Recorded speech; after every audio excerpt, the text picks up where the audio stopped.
Welcome to Car Shopping Questions and Answers. My mission, if you don't know me, is to show you how to pay less for every car you get. New cars, used cars, leases, it does not matter.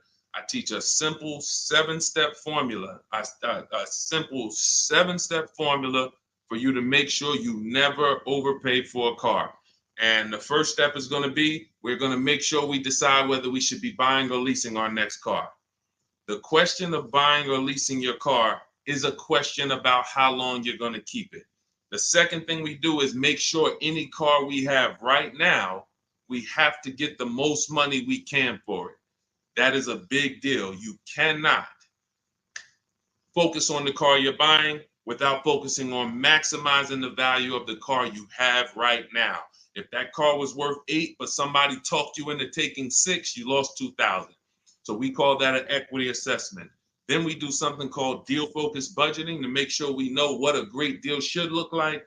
Then we make sure the car we're looking for, we go test drive it. We make sure it's a great car, do some very simple 5-minute research on it on Google. Then we move into step 5, which is getting 5 offers on every car. And then we move into paperwork. Then we take delivery. 99% of that is done from home. And that's why everything we teach is called Cars from Home. In fact, everything we'll be talking about is out my new book. It's a digital book called Cars from Home. It's 5-star rated. You can Google it, and you can get your copy for 75% off in the comment section on YouTube, in my TikTok bio. You will not leave the broadcast. You'll still be able to hear us. And in my Instagram bio and Facebook, we have a link for you to get your copy. So our first question comes from hold on one second. We'll get into our first question. Keep typing your questions, y'all. So Dolan's gonna pull them all in. I just got a message that we're having a little trouble with Facebook here. So our first question though is gonna be from Vanity on TikTok. She says she wants to lease. She wants to do it in her business name though. Okay, great question. We'll get to that in 10 seconds. Hang on one second. Okay, we're on the right page. Boom. Let me see. Got my internet connection. Thursday live. Let's go. While I'm doing this, you should be typing your questions. If you're looking for a new car, if you're looking for a used car, whatever you're looking for, Deshone, I don't even know what should I be looking for. You should be typing those questions to make sure that we can get them answered while we're on here. So let me just make sure. Live. Boom. All right, let's try Facebook again. Facebook might be giving us some trouble, but we don't like to leave anybody out. So let's go. Let's see if we go. All right, looks like Facebook is freezing. All right. I don't think we're going to be able to get around this right now. Broadcast failed. Okay, so we'll focus on YouTube. We'll focus on TikTok. And we'll focus on Instagram for now. We'll figure out Facebook later. Okay. So, and that's a good question. We'll talk about that 50,000 mile a year. That'll be the next question, Dolan. All right. So, Vanity, you want to lease. Let's talk about who leasing is for. Matter of fact, no, you already know you want to lease. So let's focus on what you talked about, want to put it in your business name. So I used to work for Mercedes. Some of you may know that. I used to work for Mercedes for 5 years. I worked for General Motors for 5 years. That's where I started my career. And then I went to Mercedes. I worked there for 5 years.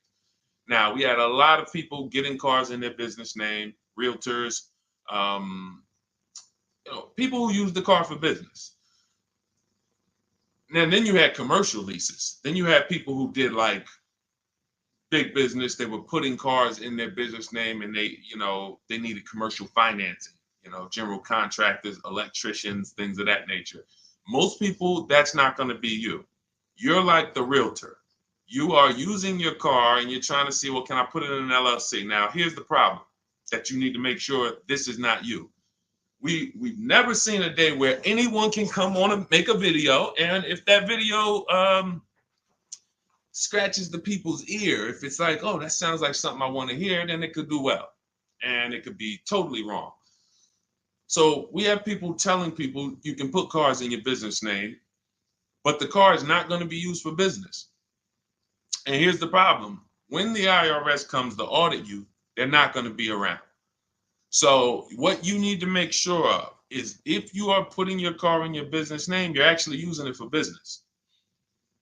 If you go and you get a couple hundred or a couple $1,000s a year in write-offs because the car is in your business name, and then you're audited and they ask you, well, what do you do with the car? And you tell them, well, I deliver cakes to my customers. I have a home business, but I deliver. Okay, great. Okay, that passes the test. Talk to your accountant. Talk to your accountant about this because I'm not an accountant.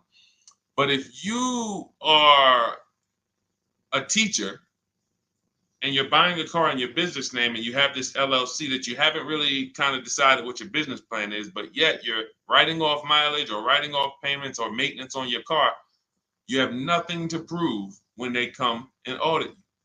And you're not going to be able to say, well, I saw people. So it's just going to be a bad look. It's going to be very bad for you. So let's prevent that by just making sure that if you're going to buy a car in your business name, you'll be using it for business. That's very simple. And if that's the case, then everything's easy. I didn't even know people were going to put the car in their business name until the deal was done. Most times, like, the realtors, the thing, people would just be like, okay, I'm going to put it in my LLC. Perfect. So what would happen is instead of a normal credit application, you do a business credit application and you be the personal guarantor. Now, some people may tell you, again, there's tons of videos out there. Oh, you can put a car in your business name. You don't have to guarantee it. I don't teach that stuff. I've dealt with people who had fleets of vehicles that could not get a car in their business name without personally guaranteeing it. They had 10, 15 cars. Now, after you get, they might have not known because there's people you don't need that much, but it's not just easy to do. Maybe there's one bank that does, but again, I don't teach that. So if somebody said to you, you can put your car in a business name, no problem, no signing, no personal liability, then I always say go learn from that person how to do that. What bank does it? What car can I buy to do that? But the majority of people you're going to see are putting cars in their business name because they're using it for their job or they have a company, and that's it. Buy your car, learn to get your car to pay the best price for it, and then when they ask, whose name are you putting it in? You're putting it in your LLC's name. Super simple. It's not a hard thing to do. It's really based on your credit, but let me tell you something very important. I learned this the hard way. When I worked for Mercedes-Benz, I had a guy who came in, he bought an S550 from me. And he said, putting in his business name, all good. Now we get to the point where he calls me maybe a couple weeks after, and he says, hey, did the finance manager put the car on my business name? I said, yeah, absolutely. He said, it's still showing on my personal credit. I said, really? Because the whole point of putting the car in the business name is if you have two cars in the business name, the income from the business should be making sure that those $1,000 in car payments don't come off your debt to income. Don't come from your when you go and apply for new credit. If they see, wait, you got all these car payments, we're not giving you any more credit. That's the purpose, is they should not show because they're under the business. But there are certain banks, and in 2019, Mercedes-Benz Financial was one of them, who even if you put the car in your business name, they're showing it on your credit report. And again, that wasn't a happy day for me, but the finance manager didn't know either. So it wasn't even like, it was like, so I've been telling everybody since then, if your goal is to put your car in your business name so it doesn't show on your personal credit, make sure you talk to a finance manager that works in that brand and you make sure that it is not going to show, because sometimes it does. Great question. Go ahead, Dolan. I see we got a lot more questions coming in, so let's keep it moving. What's going on, Alex Rios? Good to see you, bro. Yeah, good to see you. Vicky, good to see you, Anthony Lewis. This is from TikTok. What's the best way to buy a Tesla? So you can't negotiate a price on a new Tesla. It's one price. You're going to order the vehicle. You don't have to worry about overpaying for the vehicle. Here's what you do need to concern yourself with. How are you going to acquire it? Are you paying cash? If you're paying cash, then there's no negotiation. You go, you drop your check, no problem. If you're leasing it, you need to make sure that you're not overpaying for the lease. We have something we could see. All right, let's get into the meat and potatoes of paying less than everyone and making sure we don't actually overpay for anything. We have something, the 1% lease rule has been around forever. That means if I'm looking at a $40,000 car, when I shop, if I get a payment under $400 with no money out of pocket, it's a steal. In my book, I call that the steal. We have 3 different types of lease outcomes. The steal is 1% or less. The deal is between 1% and 1.5. Time to chill is over 1.5. So, because I saw these people signing terrible lease deals. If you look at your payment, divide it into the MSRP, take your down payment out of it. You got to put your down payment back into, you got to do some math to say, all right, what would it have been if I didn't put that 3,000 down, that 5,000 down, and you just do like a sign and drive? If you divide that payment into the MSRP and it's over 1.5%, there's no value there for 12,000 miles per year. We adjusted. We got 15,000. Jen just got it. She just got her 18,000 mile a year lease because we do high mileage leases. That as long as we still have a great deal, there's nothing wrong with, oh, I shopped my best offer. It was 1.1 or it was 1.2 or it was 1, and then I adjusted the mileage, and now it's higher, but still it's a deal because you have to have a deal before you adjust your mileage. But if you do that and your payment's over 1.5%, there's no value in leasing that vehicle. You're paying too much money for a vehicle you're giving back. Say, what's up, Parth Patel? Good to see you. Same thing with 4-year leases. Add up all the payments. You'll see. I had to create these boundaries because people didn't know they're overpaying. People didn't know why. It's too much money for a vehicle you're not going to own. Leasing is a value play. It's okay, if I'm going to spend $400 a month, what's the most vehicle I can drive for $400 a month? Well, some people for $400 a month, they're driving a $30,000 vehicle. Some people for $400 a month, they're driving a $40,000 vehicle. Some people for $400, they're driving a $50,000 vehicle. There are people who, the better lease value you get, the more value you have. It's just, leasing is a value play. So when you add up all these payments, that's what you need. So that's what you need to concern yourself with if you're going to lease the Tesla. And if you're going to finance it, then you need to make sure that you are doing what we call the bank bidding war. I teach this in my book. If you want a copy of my book, you won't pay the $97 price. We have a book launch offer. It's 75% off. You can get your copy in the comment section on TikTok, on YouTube, or in my TikTok bios, or in my Instagram bio. It'll be in your inbox in literally 2 seconds. In fact, as soon as you pay, on that thank you page, you get 2 very important things. One is the link to open the book. I also email you a copy. And then I tell you, screenshot that page so that you can have the support email. I also have the support email for my team on the screen here on YouTube. This is only for book deliveries. Do not write us with questions. We have, this is how we help people. We have our boundaries of how we help people. I don't take questions from email. That is to make sure you get your book, just in case you type your email wrong. But in there, I teach something called the bank bidding war. So the bank bidding war is when we make banks and lenders compete for our loan. Rates are high right now. Even when rates are low, though, you should be making, you know how many banks and credit unions want to compete for your loan, but you're not giving them a chance? What's up, Jakara? You're not giving them a chance? There's tons of banks around us, online banks, credit unions, and you're just only going to Navy Federal, or you're just only going to the dealership. If you save 1 point on it, if you buy that Tesla and you save 1 point on your interest rate, that could be over $1,000. If you overpay, depending on your loan, if you're going like $50,000, 2 points could be $3,000, $4,000. So we take, in order for you to get a great deal, remember this, and then we'll pull up the next question. In order for you to get a great deal, I'm gonna make this very simple for you. You have to know that there are 3 transactions to every car deal. Not every, but if you have a car to replace, when you trade a car to a dealership, that's 1 transaction.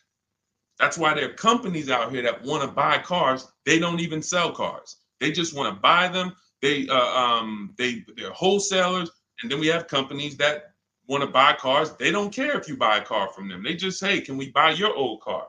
That's one transaction. Then there are banks who want to lend to you. They don't sell cars. Hey, if we could just, can we just get in on your loan? Will you give us a chance to?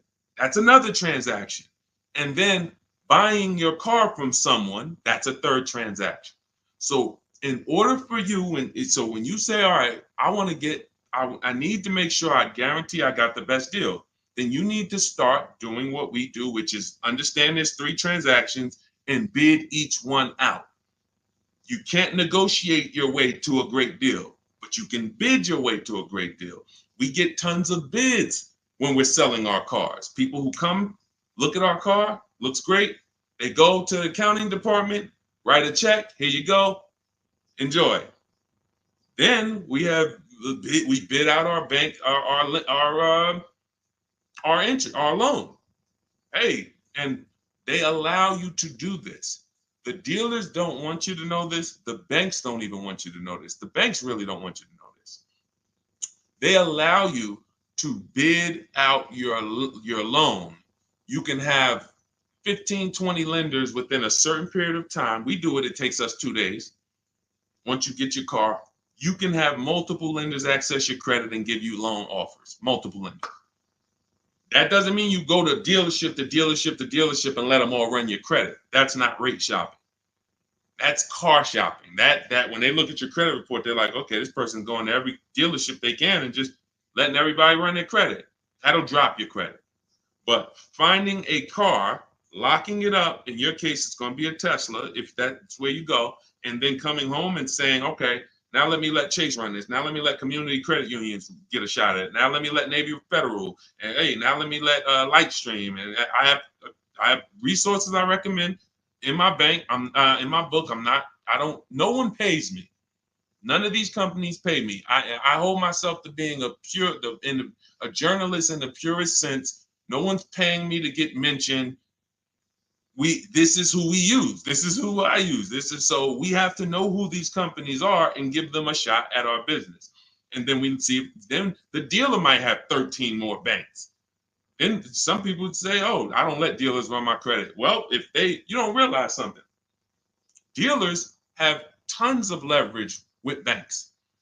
Dealers can call because they give banks millions of dollars in loans a month.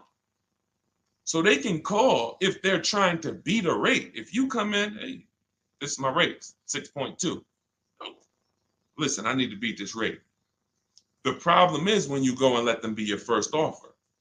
So when you get your Tesla, if that's what you decide to do, you need to make sure if you have an old car, you're bidding that out. CarMax, Driveway, Carvana, Kelly's Blue Book Instant Cash Offer, AutoNation, and Car Gurus, 6 offers in 20 minutes. Competing offers. CarMax, I'm going to say that again. Listen, everybody who's been on the stream, again, if this is your first time here, type the number 1. But even if you go credit union, see, understand, somebody said go credit union. If you're not making people compete, you can't. If you came out your credit union and you said, all right, I just got a loan here. If I said, hey, bet me $1,000 you couldn't get a better rate, would you take the bet? Probably not. Because you only let one person have a shot at your business. You don't know if this other credit union could have beat that. You don't know if Chase Manhattan could have beat that. You don't know if you did. There's 20 people that want to do business. So just to go in and say, all right, well, that's the credit union, I'm going to go with them. If they win the bid, then they got the business. But welcome to the first time people. What we do here is we bid. And you're going to learn that that's the easiest thing in the world. That's why car shopping from us. Look at people like Tote, BMW, $54,000 BMW, $690 a month, 1.26. She did it from home. Did it from home. Ended up saving $8,500 off, including the rebate. $8,500. Look, Benita, during the pandemic, I would love to honestly get someone on here who leased a Kia Telluride during the pandemic. I would love to see if your paperwork, if you did a no money down deal, I guarantee you're paying $800 a month, 700, 800, potentially 900 a month. Bonita got hers for 600 a month. Look, I always keep hers because some of you say, Deshone, when is the market going to get better? We've been making below market deals when there was blood in the street. That's it. As long as you know how to make people bid, you're going to get below market deals no matter what the market does. That's what, type a light bulb or type dollar signs if that clicks. The market wants you at the mercy of it. The market wants you thinking, well, all right, I think I'm gonna go in, Labor Day. All right, I know the holidays are coming up. That's marketing. They want showrooms full of people coming in thinking there's better deals this day, but there's not better deals. There's more competition for you. You have less room to negotiate when it's full, because the car sales people, when you start asking for too much money off, they're going to just escort you out because there's going to be a line of people behind you. Listen, Mr. Jones, hey, I'd love to do business with you, but we got people walking out the showroom. It's it's a busy day. We don't have enough salespeople. This is the best offer. It's less leverage when you go in there on a weekend. It's less leverage when you go in and the place is full. It's all perception. They're ringing bells. You're like, okay, everybody's buying a car. I don't want to leave here without a car. That all works against you. That's why it's not about the market. It's about you understanding that I can get great deals today when I learn to make people bid while I sit at home. And that's what I want you to get in my book, Cars from Home. It's a digital book. The reason it's a digital book is because I updated Vroom went out of business earlier this year. Had to update the book. Had I mailed you a copy of that would be irrelevant. But as soon as something happens, we go into the master file, update it. You got the new book. Vroom's gone, and you never even knew Vroom was there if you just got it. That's the whole point. Now you can get your copy. You can pull up the next question, Dolan. YouTube, I have a link for you. It's only good for 30 minutes, though. I'm not putting the welcome offer out there indefinitely because I'm incentivizing you to take action. The book is normally $97, worth every dime and more. That book is going to be one of the most valuable books to your bank account you ever bought. But as part of our welcome offer, you can get it for $97. You can get it for 75% off in my TikTok bio, in my Instagram bio. Go there now, get your copy, come back to the stream. Make sure you save the thank you page because that's where your book is. I'll email you a copy as well. And that's where the support email is, just in case you look in 10 minutes and that book's not there. It's usually because there's a typo in your email, but you'll have the support email so my team can get it for you. Okay, go ahead, Dolan. Shoot the next question up, brother. Okay. And could everybody who's enjoying the broadcast share this with one person? I appreciate you. Gail from YouTube, how are you? Should age be a factor if you lease or finance? That's a great question. Oh, she's 70 years young. No, it's only a matter of how many years you're keeping the car. I'll give you an example. Felicia came in she started working with us, pandemic. I might have a picture of her BMW she got. She never thought she could afford a BMW because who knows how every $5,000 on a car loan is about how much per month. And this is why you'll understand leasing, if you're not keeping your cars 8 years, is going to allow you to drive cars that you didn't think you could drive before. I had 4 Infinities that I leased. Before I bought this Infinity truck, I had 4 that I leased. And I know I'm talking to some people and you're like, Deshone, I was taught never lease cars. If that's you, be honest. Type I was. Type, me or I was. You were taught never to lease. I want to tell you that the people who taught you that, the people who programmed you, Dave Ramsey might have been one of them. Dave Ramsey does a great job helping people get out of debt, helping people invest in the stock market. God bless Dave Ramsey. He's helped a lot of people do that. But when it comes to cars, he has cost you more money than he's going to give you back. The bad leasing advice is totally wrong. And in fact, I'm going to prove it to you. When you look at a great lease deal. Look at Ansley. Ansley gets a 2024 QX60 Infinity $58,000 truck. He's paying $554 a month. Every $5,000 on a car loan is about $100 a month. So when you walk into a car dealership and you're shopping, you're looking at a used car, you're looking at a new, when you see $10,000, you should think to yourself $200 a month. You see, oh, I see you asking 25 grand for that. You should think $500 a month.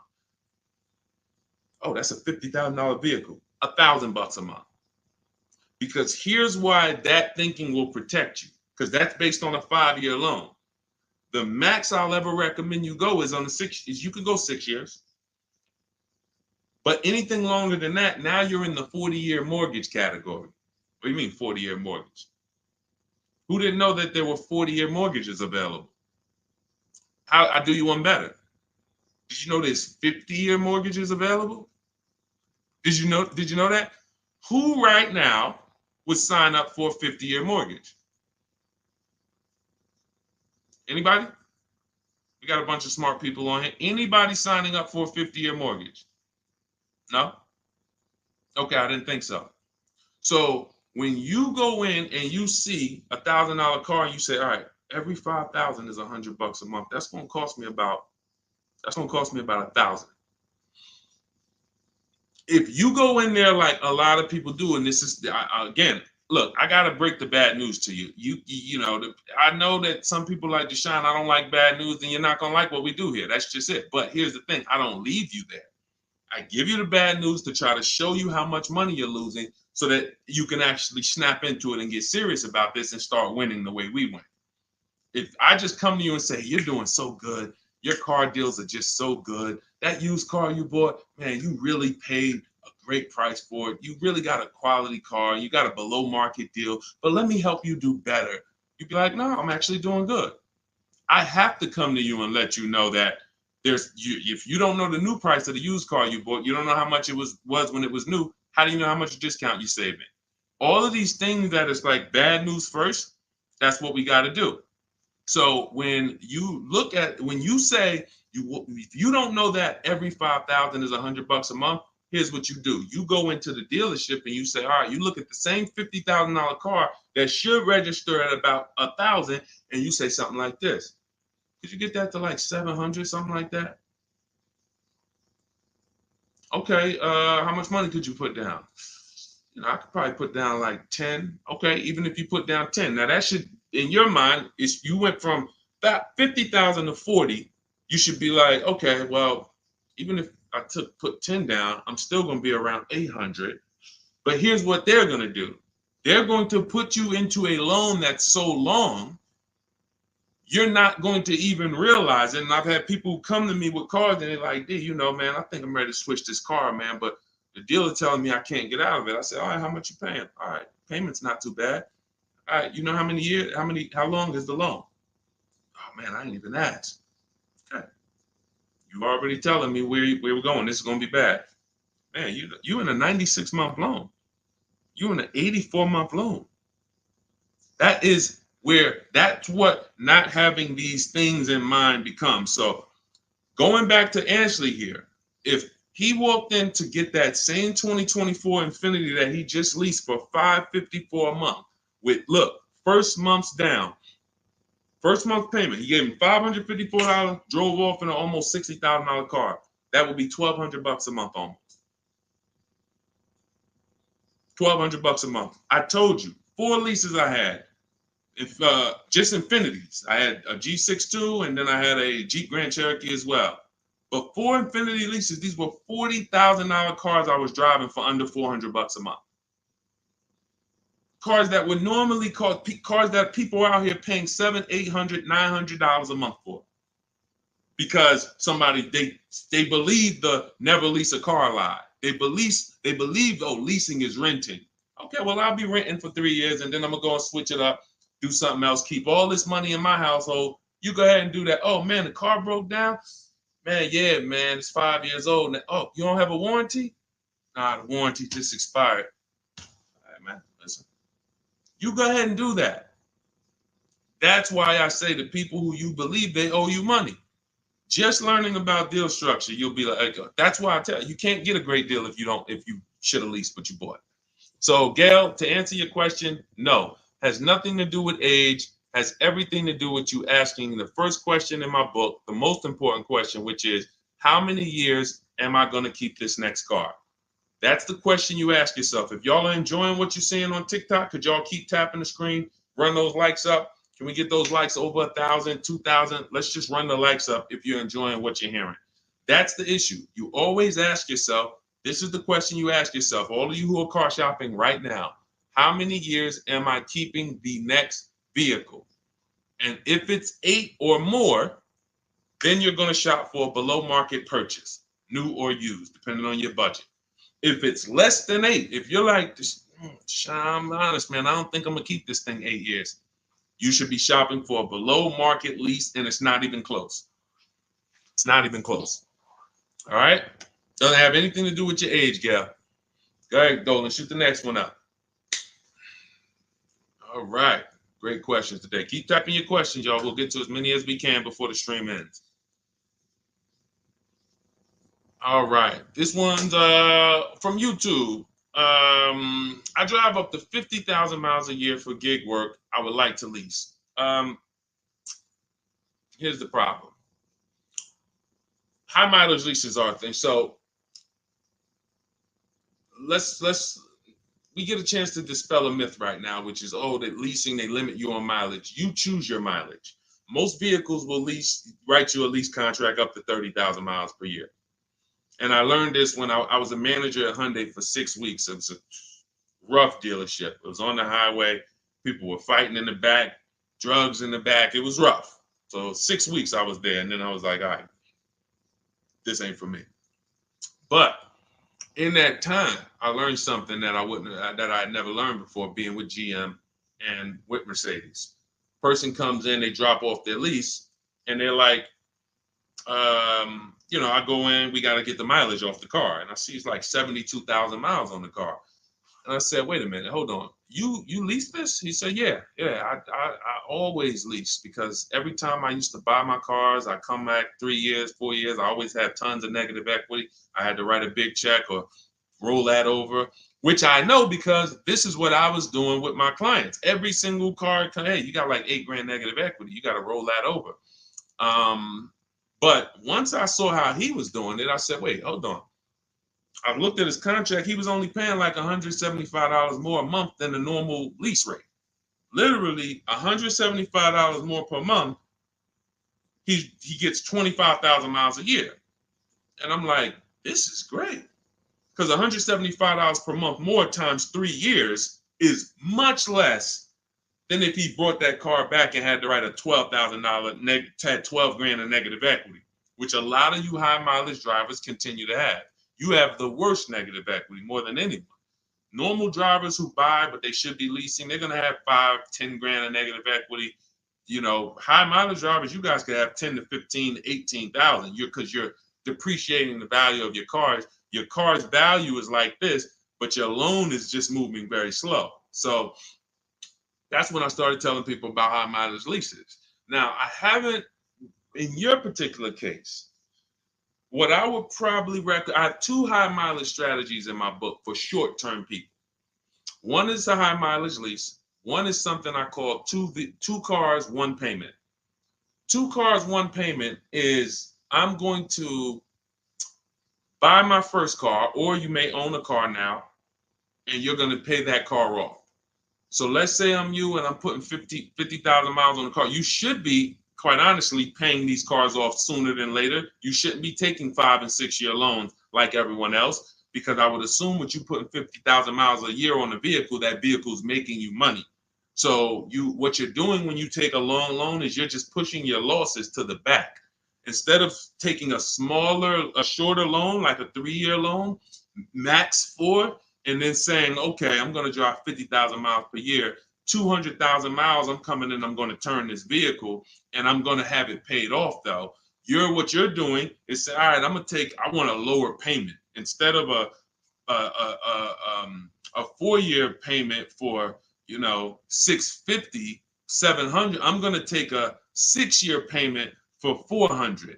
So what you're doing, you think you're winning, but you're actually losing, because it's like that extra $250, $300 a month you're making is actually not profit.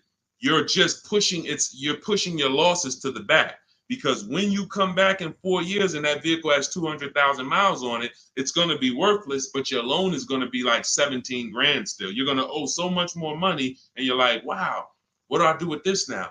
You have to roll it over. So the solution would be to take a shorter loan, take a shorter loan, and then turn the cars when you're ready to. They're paid off though. So it's a couple years old, it might be worth 5 grand, 7 grand. So now instead of you actually having negative equity, taking losses in the back end, pushing that loss to your next vehicle because you're rolling it over, you actually have an asset now, 5 grand, 6 grand, 8, that you can use towards your next car. But it's all about knowing I'm going to take less profit per month. I'm not going to take the most profit per month and think that I'm going to be able to do this. So now, if you say, if the 2 cars, 1 payment strategy is, you would actually pay off 1 car and then you lease a nice car. So you maybe lease, once my first car is paid off, it has 2, and that first car needs to be something that is known for going 300,000 miles. Literally, very, very important. That first car, you need to, it's Honda, Toyota, something that you can look at the records and say, yeah, these cars go 300,000. Because once you actually get that 300,000 on that car, you still may want to keep it because it's highway mileage. It's highway mileage. So I'm gonna have my car that I put my mileage on. I'll put maybe 25,000 on that Honda a year, or even 30,000, and then I'll have my lease that I lease for like 15,000 miles a year, or 20,000 miles a year. And then I got my nice car. I switch every 3 years, and I got my lease car. I got my mileage car to balance it out. That's 2 cars. You're always gonna have 1 payment. So that's really 2 strategies for you to consider: buying a car, taking out a short loan, switching the car every 4 years or so, and not leasing. Just literally run the miles up, make your money on it, come back, do it again. But do not buy these cars and put 5 and 6 and 7 year loans on them at all. That's what most people are doing, by the way. All right. Go ahead, Dolan. Great question. Great question. I love this stuff, man. I love this stuff. Kino, I see you. Armando Lara, if you're enjoying the stream, type $signs. If you're enjoying the stream, type $signs. $signs. I already know this stuff. I already know this stuff. I need you to know it. I need you paying, I need you confident in your deal. All right. TDA Tastemaker from Instagram. If I have a car in my possession, but I defaulted on my loan, but I still have the car, what's the best way to get my title? I don't know. You're not paying the loan, you defaulted on it, and you're trying to get the title. No way. There's no way. They're not going to release the title until it's paid off. Got to figure out a way to pay or sell. I don't even know. Can you sell it?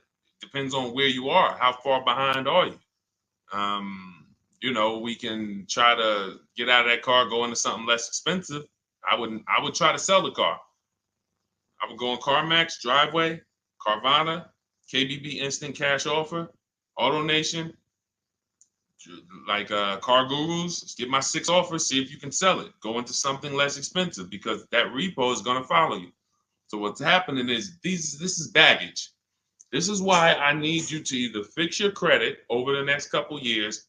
You can follow Shonda Martin. Y'all know I recommend her all the time. She's just like me, but she does credit. She'll get on, tons of hours of information. She helped me, just little tips she helped me. I went like another 50 points on my credit score, just stuff I didn't understand because I don't study credit. You know what I mean? I'm not an expert in credit. Even though credit involved, think about that. Credit is a big part of what I teach. But I don't go into credit because that's its own subject. So Dave Ramsey would be like, hey, well, a lot of my people are buying cars. I guess I'll talk about that too. No, let the experts talk about that. You go find the experts and bring them to your people. So I always say, I don't talk credit, follow the experts. But when there's negative equity and bad credit affect your car deals. So the mission is, how do I make deals without negative equity? You got to know the cause. You should be leasing, but you keep buying. You should be shopping for below market leases, paying cents on the dollar, but you keep buying. Second cause, the second thing affects your deal is bad credit. So we got to make sure that we are working on our credit, and until your credit is fixed, you should be driving something inexpensive. Get the least expensive car you could afford. I mean, that'll Facebook Marketplace, drop $2,000, $3,000, $4,000. Find someone who's an owner. You want to find someone. I picked up a car because I work from home. We have another car. We got the Infinity truck. I picked up a car from a grandfather. He was 98 years old, and he owned it for 10 years, and it had 70,000 miles on it. It was an '08. I said, listen, how much? He said, $3,700. I said, all right, let's go. It's a great deal, and it's just my point A to point B car. Why do I need a car that I'm going to tie up a bunch of money in to go? I drive that car 1,000. If I drive that car 100 miles a month, 200 miles a month, that's a lot. You have to know, and I call this in my book, the SMART strategy. It's called saving money at the right time. If your credit is not right, you don't need to go out and try to flex. You need to be trying to get something inexpensive. Oh, but they're going, man, I can't pull up like this. Then you go ahead and be financially foolish. Go ahead, pay 19%. Go get the Dodge Charger you want and pay 20% on it. And you're gonna overpay for the car. Go ahead, do that. But don't say I told you to do that. So what I'm doing is I'm getting an inexpensive car that I'll find on Facebook Marketplace that an owner has had in their driveway. They know everything about it. Pick it up for a couple grand. Don't buy from these dealers who pose as owners who just got the cars from auction. You ask them, hey, how long you had it? Hey, what happened? They don't know anything about it because they just got it. And I'm getting an inexpensive car until my credit is established. And what I would be doing is literally driving that car for 18 months or 2 years, getting my credit right, and then I'm going to lease something brand new. And be like, Dad, so you just went from that car to pulling up with something brand new? How you do that? I had a plan. That's how we do. So all of this, everything I'm teaching is out my new book. It's called Cars from Home, 7 Steps to Saving Time, Money, and Avoiding Dealerships. It's normally $97. You can Google it. It's 5-star rated. I think we have, how many ratings do we have now? I think we have, thank you to everyone who's reviewed the book, who's rated it. I appreciate it. 58 ratings. Appreciate it. You can read what people say about it. You can see how they've used it. You can see everything. So you won't pay the normal $97 price. If you go to my TikTok bio, as long as you get there before that timer hits 0. If you went to that page and that timer started clicking, once it's 0, it goes back to $97. You won't get the 75% off.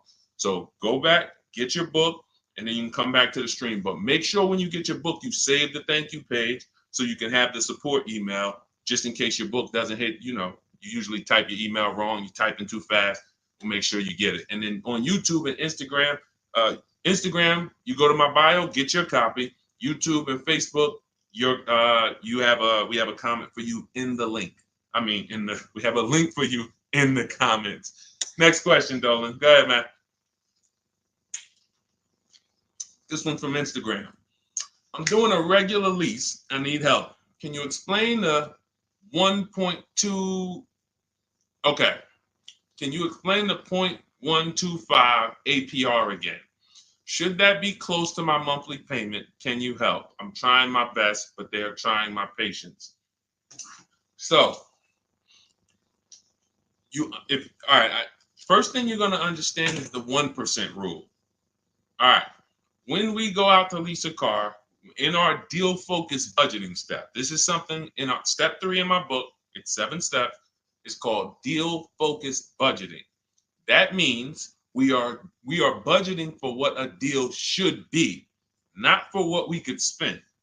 So if we're looking at a car that's $40,000 and we're like, okay, I'm going to shop for that car.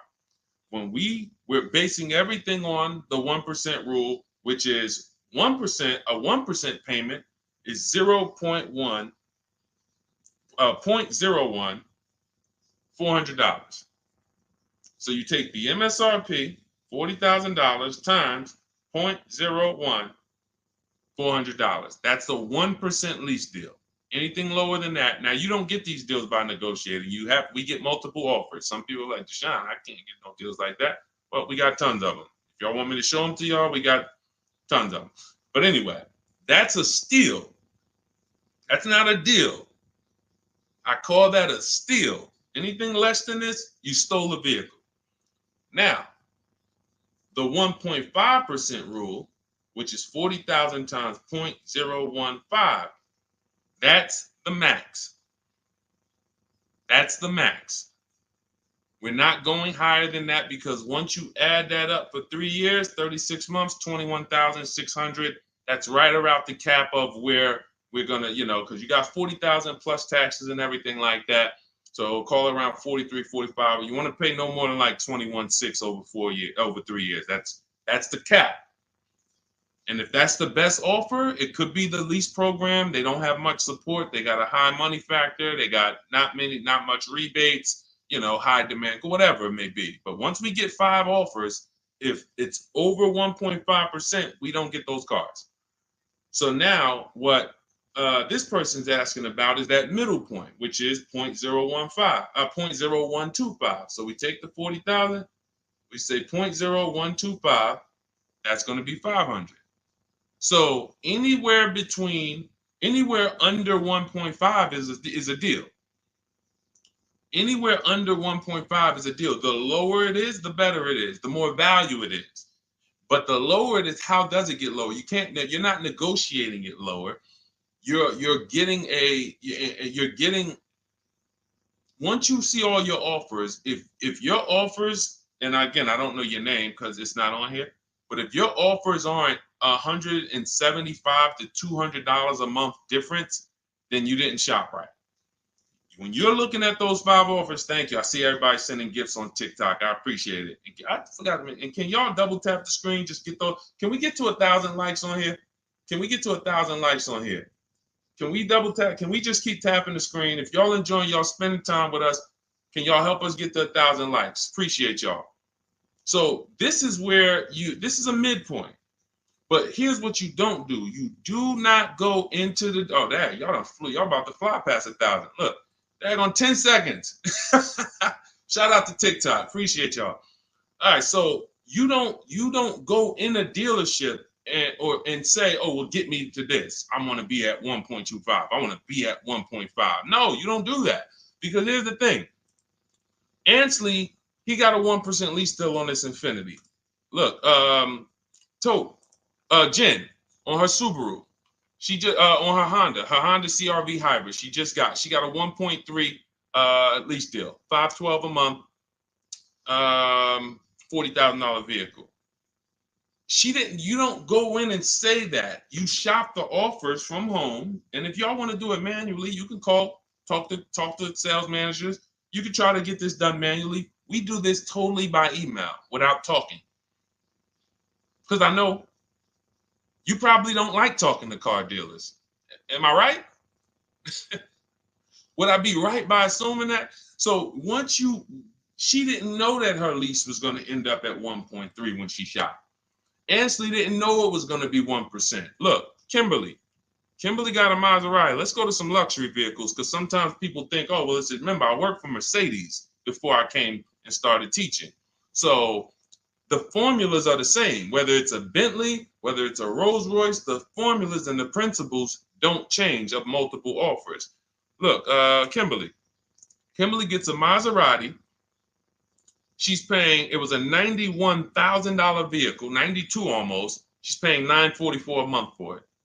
It's a Maserati Grecal Modena, $92,000 vehicle. She's paying $944 a month for it. She didn't know that she was going to save $20,000 off. This is the other post. Look, she didn't know they were going to knock $20,000 off the selling price. You don't know that. You come in, you trust the process, you get the multiple offers, and then you look at the best offer. If the best offer, whatever the best offer lands at, as long as you see a bunch of other higher offers, now you know you shopped the market correctly. You found the 20% dealer, we call them, that beats all their competition. And now there's your deal. This is for new cars and leases.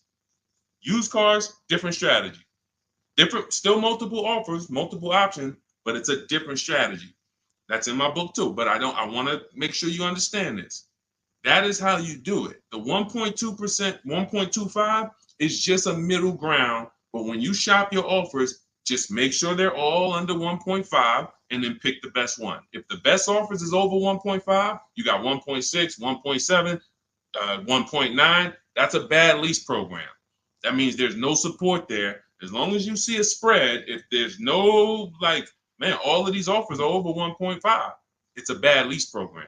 High interest rate, probably terrible residual, no rebates, no incentives. That dealer who's the lowest is discounting the car. It's not their fault. They can't help the lease program. So the better you get, the better the lease program is. When you shop, you'll be closer to 1. The tighter the lease program is, when you shop, you'll be closer to 1.5. But as long as you're under 1.5, it's great value, much better than buying, paying cents on the dollars. It's a win. All right.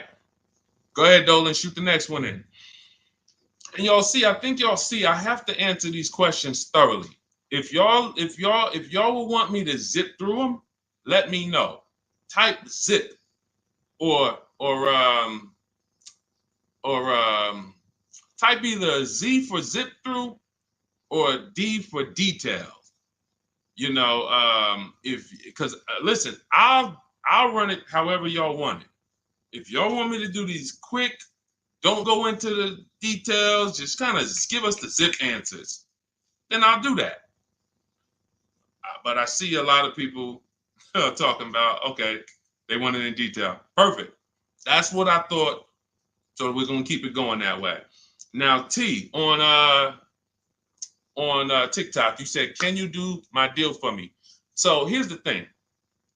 People say, "Deshone, can you come to the dealership with me?" I don't go to dealerships. That I'm trying to get you not to go to dealerships. So, but we do have a look. If you can go to my TikTok bio, you can see there's a button there that says "Shop with Deshone," and you can see if you qualify to shop with me. Because everything I do is from right here until we go test drive. Until we go test drive. So, but if you want to learn how to do what I do right here, and you want to do it together, go see if we qualify to shop with each other. I don't shop with everybody though. I can't. So go there. That's a separate thing. And let's go. I think we got time for a few more. This one's from Instagram. I'm looking at a 2024 Mazda CX-5, $39,445. I see a fee listed. What is silent security? That's what 80% of dealers do. See, don't try to change 80% of dealers. They are going to actually charge you as much as they can. When you negotiate with them, they're going to say, "This is my best price." They're not lying to you. That's their best price.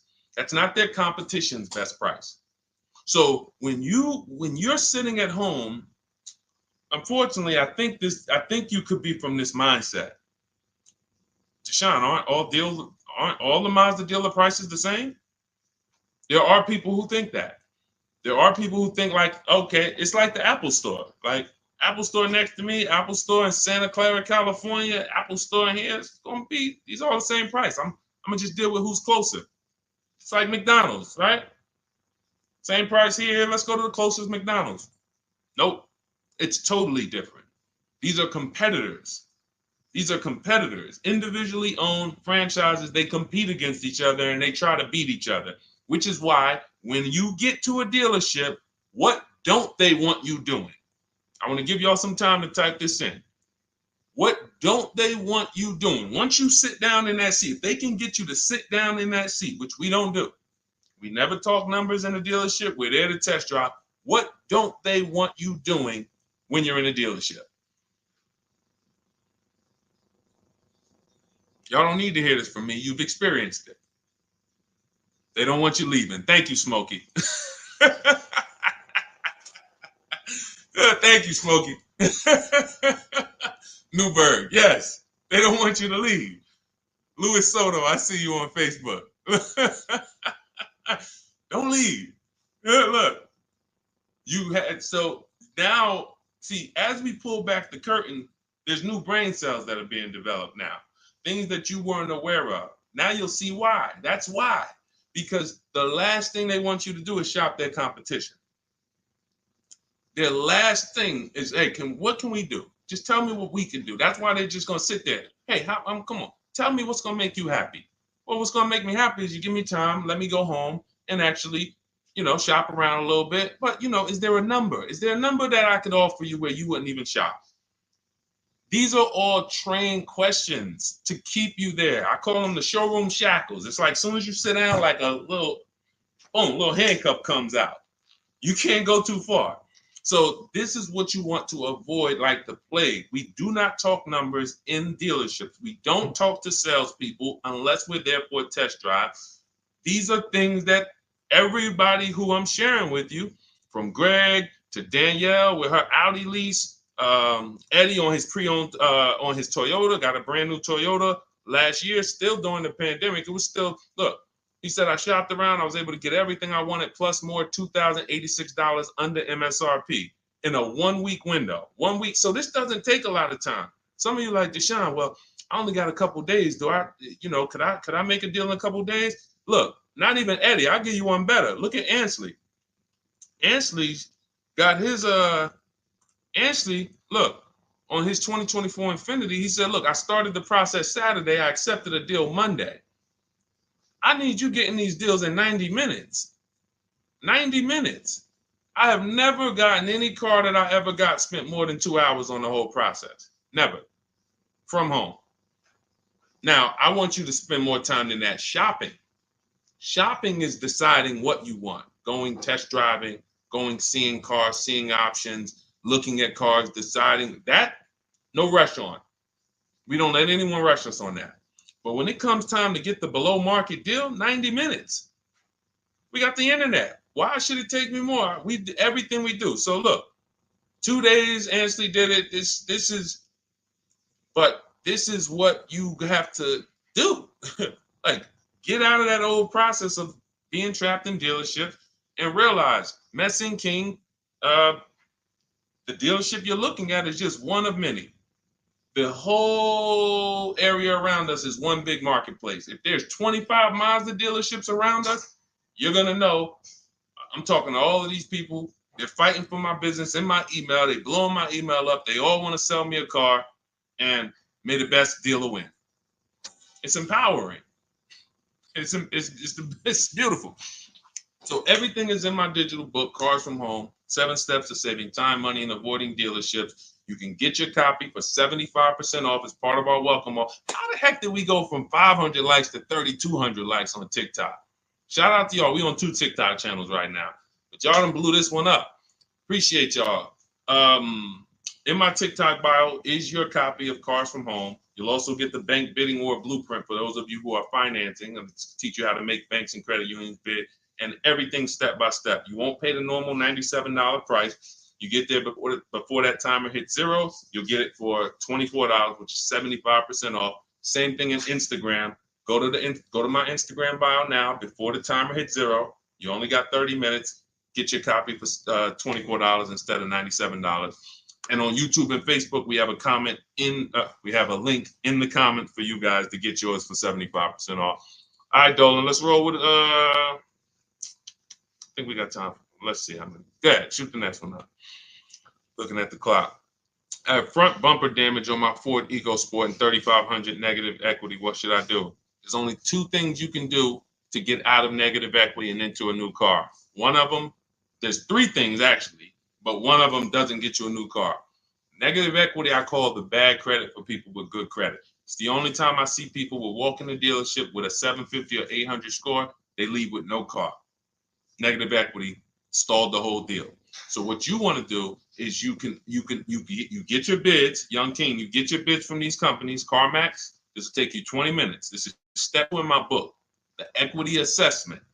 We need to know what the real equity is, what the real negative equity is, and we don't do that based on an algorithm typing in 2,000 this, and then in 5 seconds This says, oh, your vehicle's worth this. Now go fight for it. No, we get offers. So you're going to go to CarMax, Driveway, Carvana, Kelly Blue Book, Instant Cash Offer, Car Gurus, and Auto Nation. You get those 6 offers. Now, the best thing for you to do is to close the gap and pay the difference. So whatever your highest offer is, if you have the money, I will pay the difference, because none of those higher offers are going to be as good as no dealer is going to be able to get close to your highest offer over there. Now, a thing for you is if all your offers are under 10 grand, you can list that car on Facebook Marketplace. I would sell it privately if the offers are around 10. Once you get to like a $12,000 car on Facebook Marketplace, you're really limiting your options because people need loans. So not too many people can come in and stroke a check for 10, 12 grand. So your buying pool is going to be limited. But I would go that route, because if they come in and they pay you $2,000 more privately, now you might only have to come up with $1,000 or $1,500 to close the gap. I would prefer you to do that, because then you get to do a clean deal. You get to go shop for a car, or when you're shopping for your car, once you get it, you're selling your old car to this buyer, and your deal is clean. You don't have to roll any baggage over. Now, if you can't pay the difference, you now have to bring baggage over. And unfortunately, you have to do what we have a curse word here. We don't say it much. I don't like to use it. It's a curse word. It starts with a T. Does anybody know the word that we use? Something we don't do. We don't do. But you're going to have to do it if you can't pay the difference between the negative. Thank you, Ivan. Trade. Thank you. I love my people. Man, listen, man. I love the people who locked in. You could tell the people who just like, man, Deshone, listen, I hear you, bro. My money's important to me. I can't be out here on a stream with you and not be getting what you're saying. Like, my money means something to me. Correct. Trade. We don't trade, because again, you're not going to get the most you can get for your item trading it. You get the most doing what I told you to do over the last 90 seconds, which is putting it on the market, multiple offers, competing, blah, blah, blah, blah, blah. So if you have to trade, then what would happen is you would have to shop for your vehicle, get your best offer, and then once you get your best offer, you would have the used car manager look at your car and say, okay, we're going to roll that over. So, if your best offer over here would have resulted in $3,500 in negative equity, when you get your best deal here, they're going to now, it's probably going to be $5 grand in negative equity, because they can't pay those prices that Carvana and Driveway and Auto Nation, they can't compete with that. So now here's what you also could do, which I hope you don't do. You can go into a dealership and just say, hey, can you trade me out of that into a new car? I want to lease or I want to buy something. And they'll pretend you won't even understand the numbers. They'll just be like, all right, what payment you want to be at? You won't understand how much negative equity you have. You won't even understand that. Yo, dad, y'all, how I end up with 6,000 negative equity from y'all? Oh, because you just let them merge the deal. You gave them 2 chances. So what we do is we shop for our new car, get our bids, or if we're looking at a used car, we use my multiple marketplace strategy in my book. We get our deal. We find our best used car. Once we lock it up, now we already know those prices.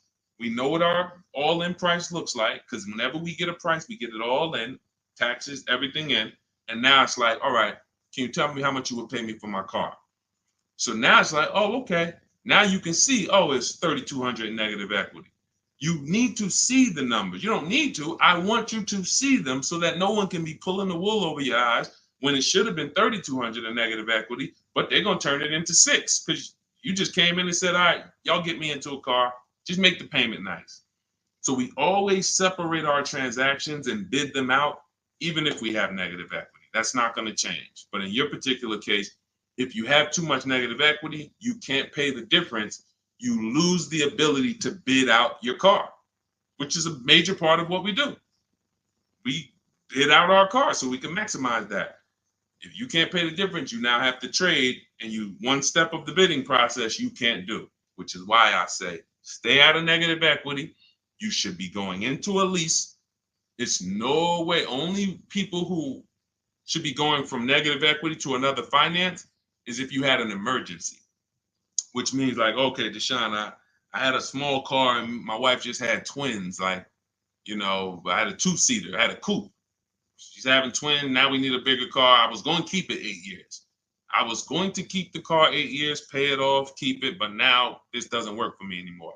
The next car you buy needs to be kept 8 years, because if you go from negative equity, go finance another car, not lease it, and then take out another 6-year loan, and then 3-4 years in, you're like, okay, I'm gonna switch again. Now more negative equity. Instead of 35, you're gonna be at like 7 or more.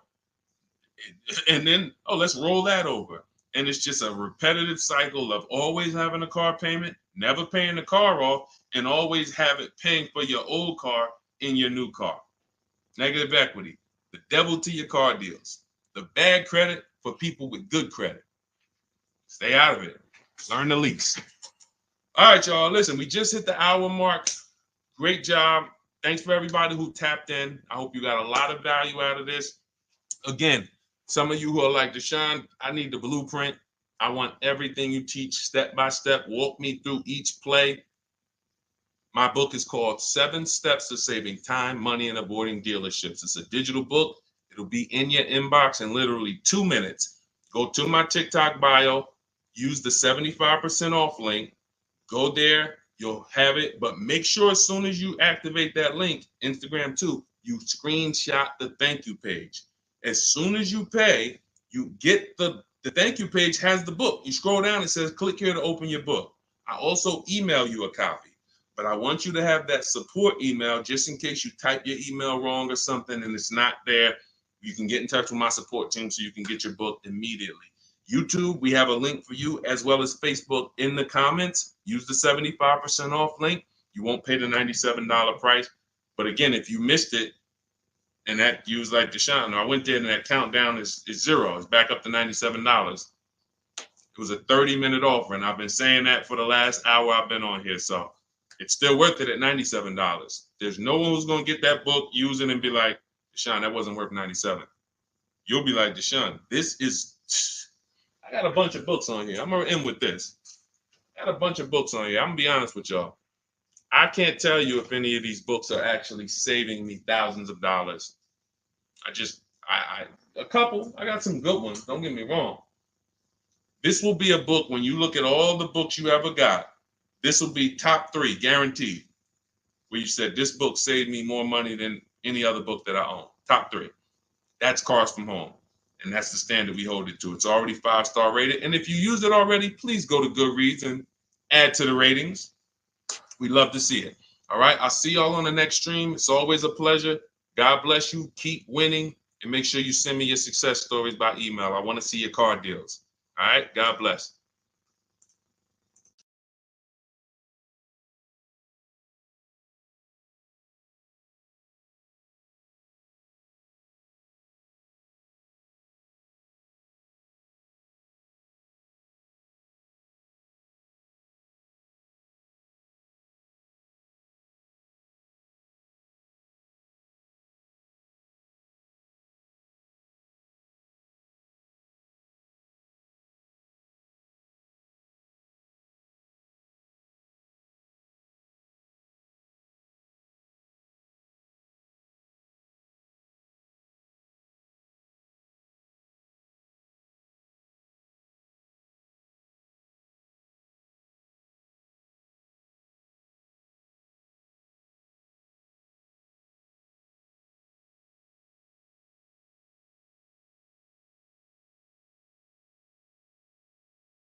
All right, we're live with car questions and answers right now. If you are car shopping, I want you to type a 1 in the comment.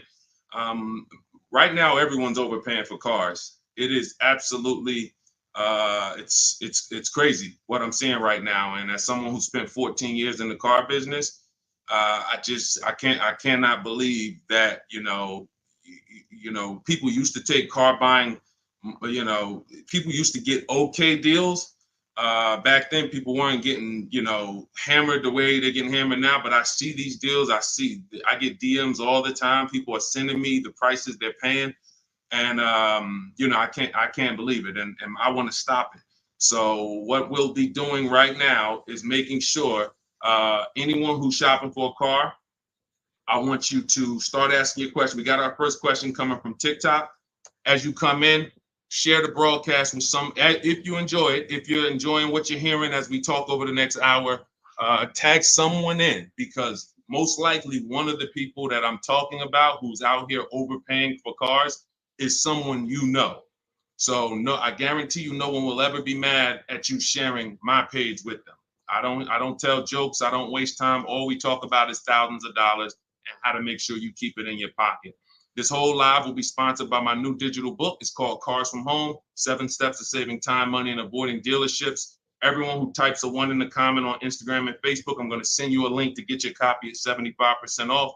Everyone on TikTok, you want your copy 75% off. It's an instant download. You go to my TikTok bio, you won't leave the broadcast. And everyone on YouTube, we have a comment pin for you so you can get your copy for 75% off. That's the blueprint. That's the guide. That's the step-by-step for leasing, purchasing, new cars, used cars, high mileage strategies, bad credit strategies, all step-by-step so that you can have the blueprint to make sure you're not one of these people out here that's overpaying. Okay, so first question came from Coral on TikTok. Will better incentives be coming out by December? You never know what incentives there are. People will lie to you about incentives. And in fact, when you walk into a dealership, if you ask them, do you have any incentives this month? What do you think they're going to say? Even if they don't have any, they're going to say yes. Because they're never going to say, no, we don't have any, come back next month. You'll never hear that. So how do we know what the real incentives are? And just so I can be clear, because I want to talk in a way for the most, even if we got high schoolers on here coming out of high school and want their first car, I want to talk in a way you can understand this. In fact, you might get this more than some of the adults who've been programmed a little harder because, you know, they've been doing the same thing for years. Incentives or rebates and low interest rates and anything the manufacturer puts on a car to help it sell more. So it could be a military rebate. It could be a conquest rebate. Conquest rebate is a rebate for a competitor's car you own. So if you're buying a Lincoln and you have a Jaguar, they might have a conquest rebate, a loyalty rebate, dealer cash, which is not a rebate. It's just literally cash that the dealers get to make deals with. It might be $1,000, $3,000 dealer cash. Federal rebates, we're seeing a lot of that with electric vehicles. There's no obligation for them to tell you about any of this stuff. If you go in there and you get a car and you didn't know any of this stuff existed, it's buyer beware. You lost. You don't get to sue anybody and say, wait, guys, I found out you guys had $7,000 in rebates you didn't tell me about. That's why it's our job to make sure we are getting the actual rebates. And how do we get it? We must shop multiple offers. Any car, and right now I'm talking to people. This is a new car and used. Some of the questions that we're going to get are going to be for new cars, leases. Some of them are going to be for used cars. This is a new car question. This is a lease question. Anytime you hear somebody really focusing on incentives, the only incentives you really get for used cars is if you're buying a certified used car, you might see a low interest rate. That's really one of the only incentives. A certified Honda might have a 1.9 interest rate. You're not going to see that. You're not going to see any rebates off a used car. But when it comes to new cars, oh my God, like I said, you could be $5,000, $10,000, $15,000 in rebates. In fact, Sean right here, check this out. Sean, who picked up his F-150 Lightning, I'm showing it on YouTube. So I know you guys on the other platforms can't see it, but on YouTube, Sean got an F-150 Lightning and the rebates totaled $15,500. When I worked for Mercedes, I sold a Maybach. It's actually called Maybach, but you know, most of you guys probably know it as Maybach. It had a $20,000 rebate on it. So if you come in there, somebody asked yesterday, we were live streaming, right? And the guy's like, how do I get them the invoice price? Invoice price, that's 2004 internet stuff. Without knowing that you're getting the biggest discount and all the rebates, you got nothing. And that's what you need to know. How do you do it? You got to realize 4 out of 5 dealers are going to lie to you. They're not going to tell you about all the rebates. They're not going to tell you about some of the rebates. They might say, hey, we don't have any rebate. And then later they'll bring them. The only way for you to get them is for you to get multiple offers so that you can see that. I always suggest 5 offers. I have a strategy in my book called the 25 to 5, where we connect with 25 dealers online. That gets us 5 offers. If you want to do it manually, you can pick up the phone, you can call, only ask for sales managers. Do not deal with salesmen if you are going to do this, because then you're going to be, I'm telling you, I spent 14 years in this business. Only if you're going to do it my way, you'll do it only by internet, no talking. If you're not getting the book, if you don't have my book, then you say, all right, I'm going to do it the manual way. Call, only speak to sales managers, or your life is going to be hell trying to get these offers. And you need to get at least 5, because as I said, once you get one offer and you be like, oh, wait, this person took off $1,000. That's their best offer. Then you get another offer. Wait, this person took off $3,000. That's their best offer. Oh, this person said it's $3,000 rebates and they took off another $3,000. They saved me $6,000. Oh, that's their best offer. Then you're going to start to see how people are out here overpaying, because they're not shopping multiple offers. They're getting one quote, going into their local dealer and saying, okay, do the best you can. And then they're signing just the deal, feeling, oh, I negotiated for 6 hours. This got to be a good deal. No, it's not. So you must, don't worry about what a day, Coral. Don't worry about, oh, the incentives will be good in December. Shop now, see what the incentives are now, and then shop them again next month and see if they change. And then in the holiday time, shop them again. But you're doing this by phone, or in my case, we do it by email. You're never going to be able to do this going into dealers. And I think for those of you if this is your first time on a broadcast with me, type first. First time you've ever been on a live stream with me, type first, because you may not be familiar with anything we teach here. Anything we teach here. And so this is going to be an unlearning process for you. I see you, Arlie. Good to see you. Okay, I see you, user 609. You don't have a name, so I see you, Nadine. Welcome. I see you, 357 Scene. I see you, I Spent Cinematic on Instagram. I see you, Just Too Blessed on Instagram. All right, well, type up everybody who's been with us for a while. I want you to type welcome to all the first-time people. I see you, Maurice Jenkins on YouTube. I see you, Libo on YouTube. Everybody who's been here before, you kind of know a little bit about the foundation, or you've been mastered this. Maybe you got cars using what we teach. Type a welcome to the first-time people, so we can let them know, welcome to the new way. Welcome to the new way. There's gonna be a lot of unlearning, but we're going to try to make it as comfortable as possible for you. But the major thing that you need to understand right up front is I teach a philosophy called cars from home, which means you can get your best offer, below market offers that no one else is getting. You can pay prices that no one else is paying without ever leaving your house. And in fact, the only way for you to guarantee that is to make deals from home, because this is where you're in control. This is where you can't let your emotions get out of control and make a bad decision. And this is where you can use the internet to talk to multiple dealers at one time and have them bid for your business. All right. Go ahead, Dolan.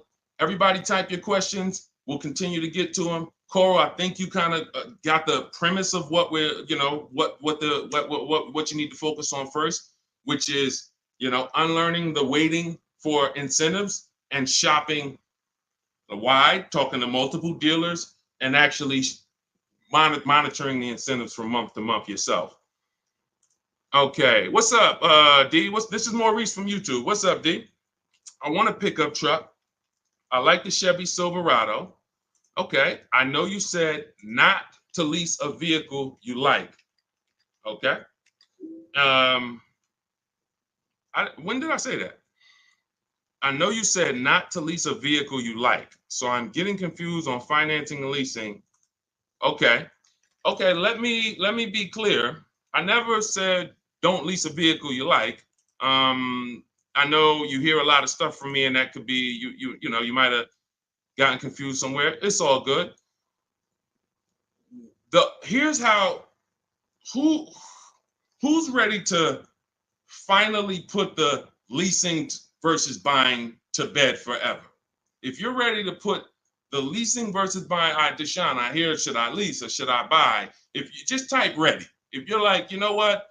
I hear videos from you, Deshone. I hear people from, I never used to hear videos about leasing 3 years ago. Now all of a sudden everyone's talking about, hey, you should be considering leasing, ready to consider leasing. I love numbers. And I love making the numbers easy for you. If I can't make the numbers easy for you, then I can't do what I'm called to do. The easy way to know from now on, should I buy or lease a vehicle, is to ask yourself, how many years am I keeping the next vehicle? When you're considering a lease, you're considering how you're going to beat depreciation. I see y'all tapping the screen. Every time you hear something on TikTok you like, just double tap the screen and y'all keep running those likes up. I appreciate it. TikTok brings more people over here. And, you know, I appreciate you guys. You guys help this message spread.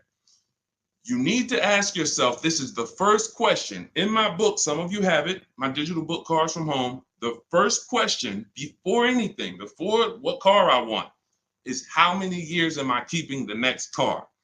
Because when you are getting a depreciating asset, you have to look at it like this. Every time you buy a car, I want y'all to think about this. What is this, Deshone? This is depreciation. If you buy a car today for $40,000, how much is that car worth in how much is that car worth in 5 years? Throw some numbers out there. You buy a car today for $40,000 in 5 years, average miles, how much is that car worth?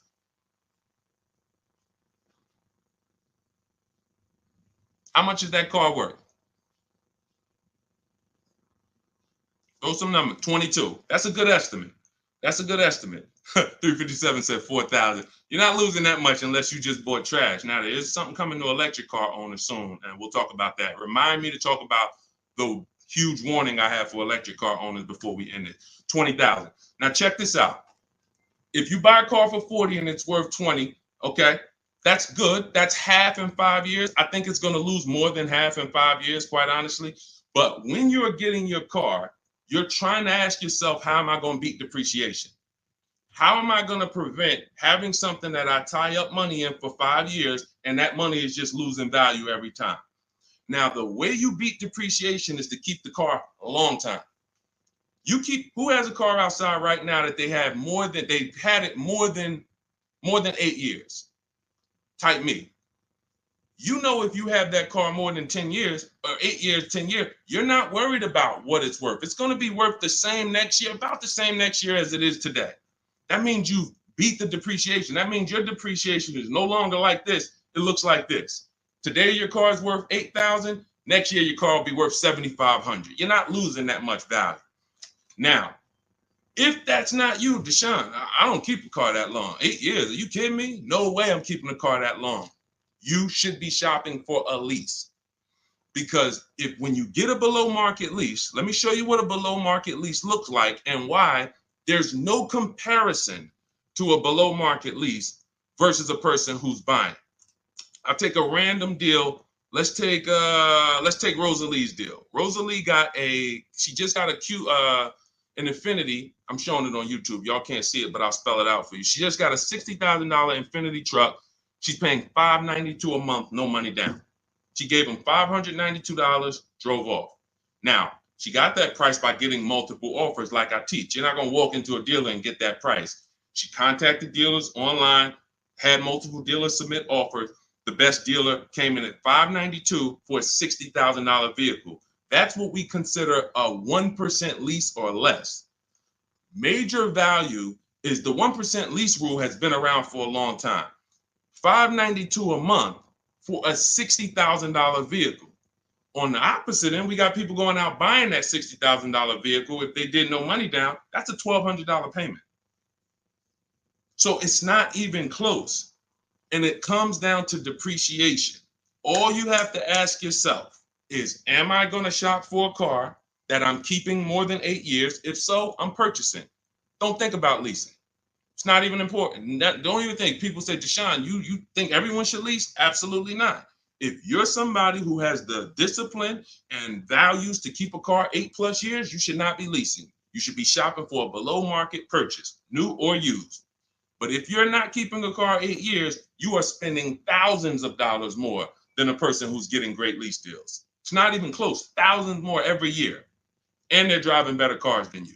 So Maurice, the only question you need to know about leasing is, are you going to keep this Chevy Silverado 8 years or longer, or less than 8 years? If less than 8 years, you shop for a lease, brother. Okay? Go ahead, Dolan. Next question.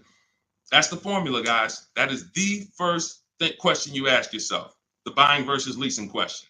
How am I going to beat depreciation? Nothing more important than that. Got to put your deal on the right foundation. Okay, this is 777 from TikTok. They repoed my car. Do I still have to pay for the remaining balance? Well, that's a credit situation. When they repo your car, it's going to end up on your credit, and until you settle that balance, it's going to be there as a repo, and it's going to hurt your credit more. So at some point, you're going to have to deal with that. It's not going anywhere. So what a lot of people, and I would tell you, everyone who's having credit issues, you should be following Shonda Martin, Road to 750 Plus on Instagram, on TikTok. She's on every platform, and she teaches. She's basically the me of credit. All she does live Q&As. She can, go rapid fire Q&A. And when someone can sit on a live and answer questions on the fly, like random questions, that's when you know they're an expert in their subject. And I've seen her do that dozens of times. So you should be following her to see how to deal with that repo in the best way. But for sure, it's not going anywhere until you handle it. Go ahead, Dolan. Next question.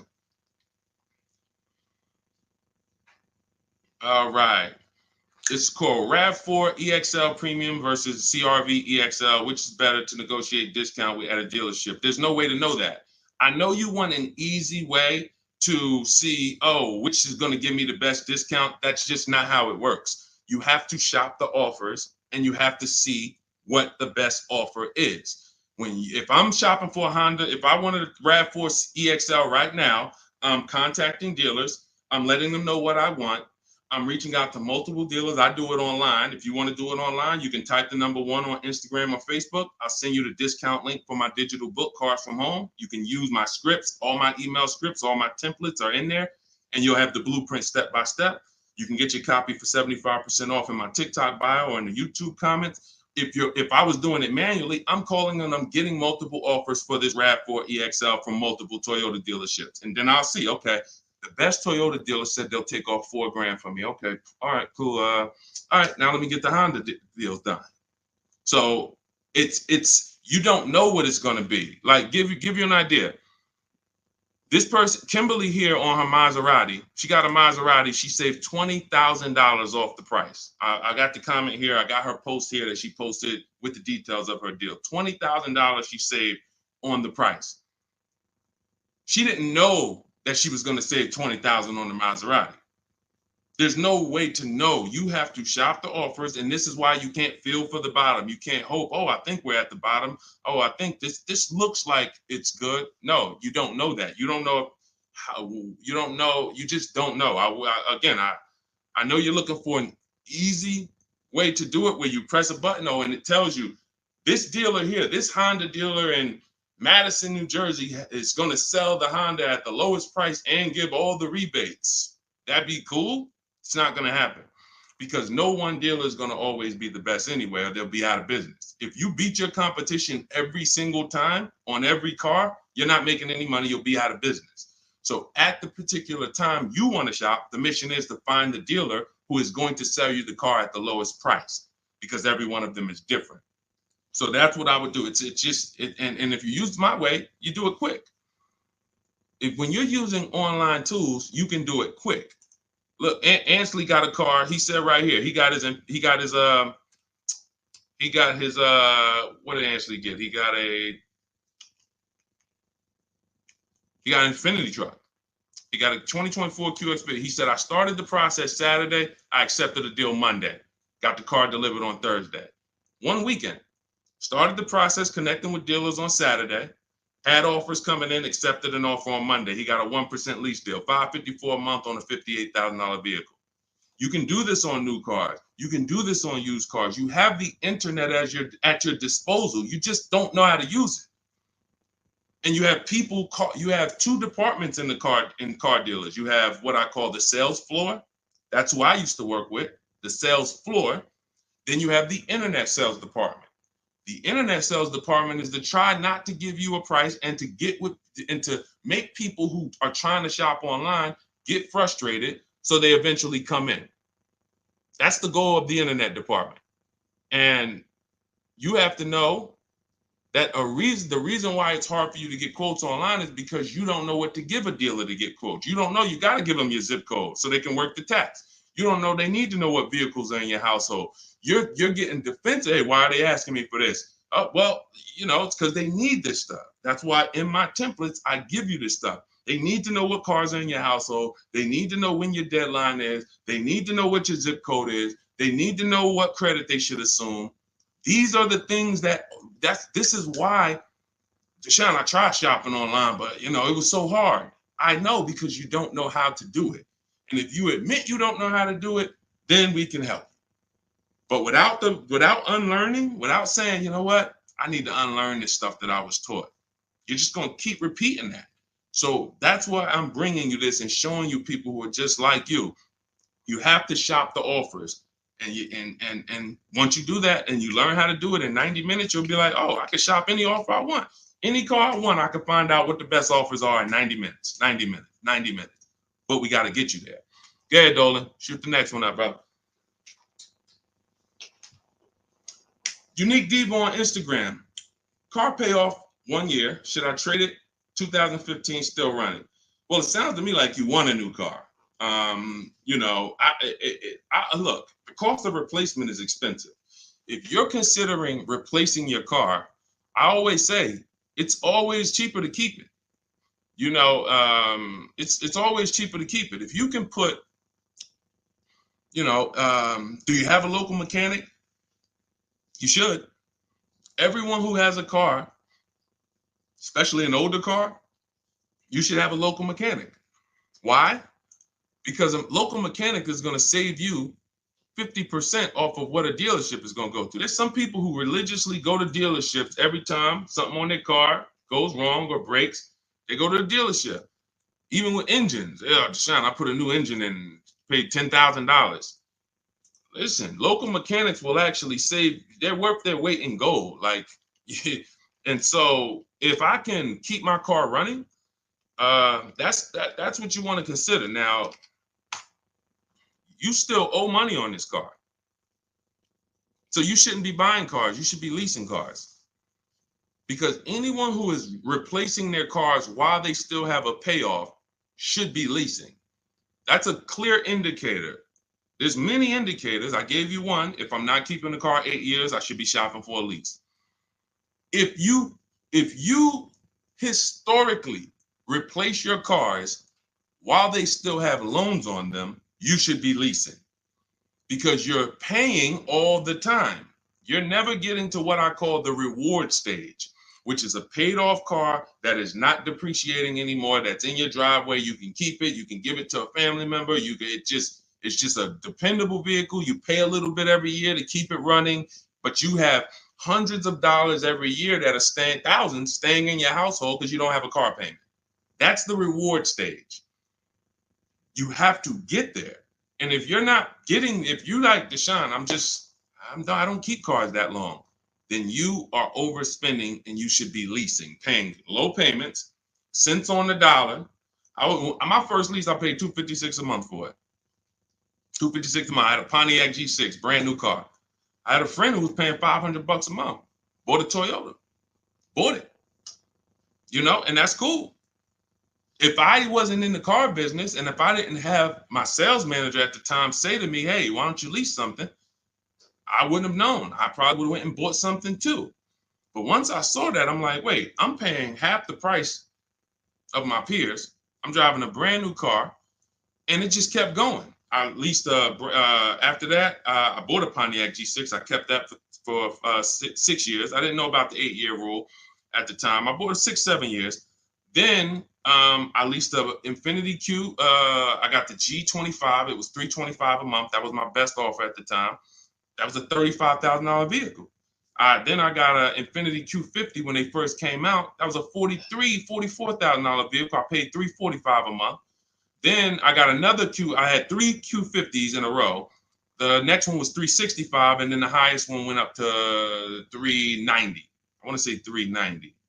So yeah, $390. I never went over $400 a month. These are $45,000 vehicles. Then I got a Jeep Grand Cherokee 2018, $35,000 vehicle, $330 a month. They're lying to you. Like all of this stuff that they're programming you to, leasing is renting a car. Banks don't buy cars. Pay attention to what I'm saying here.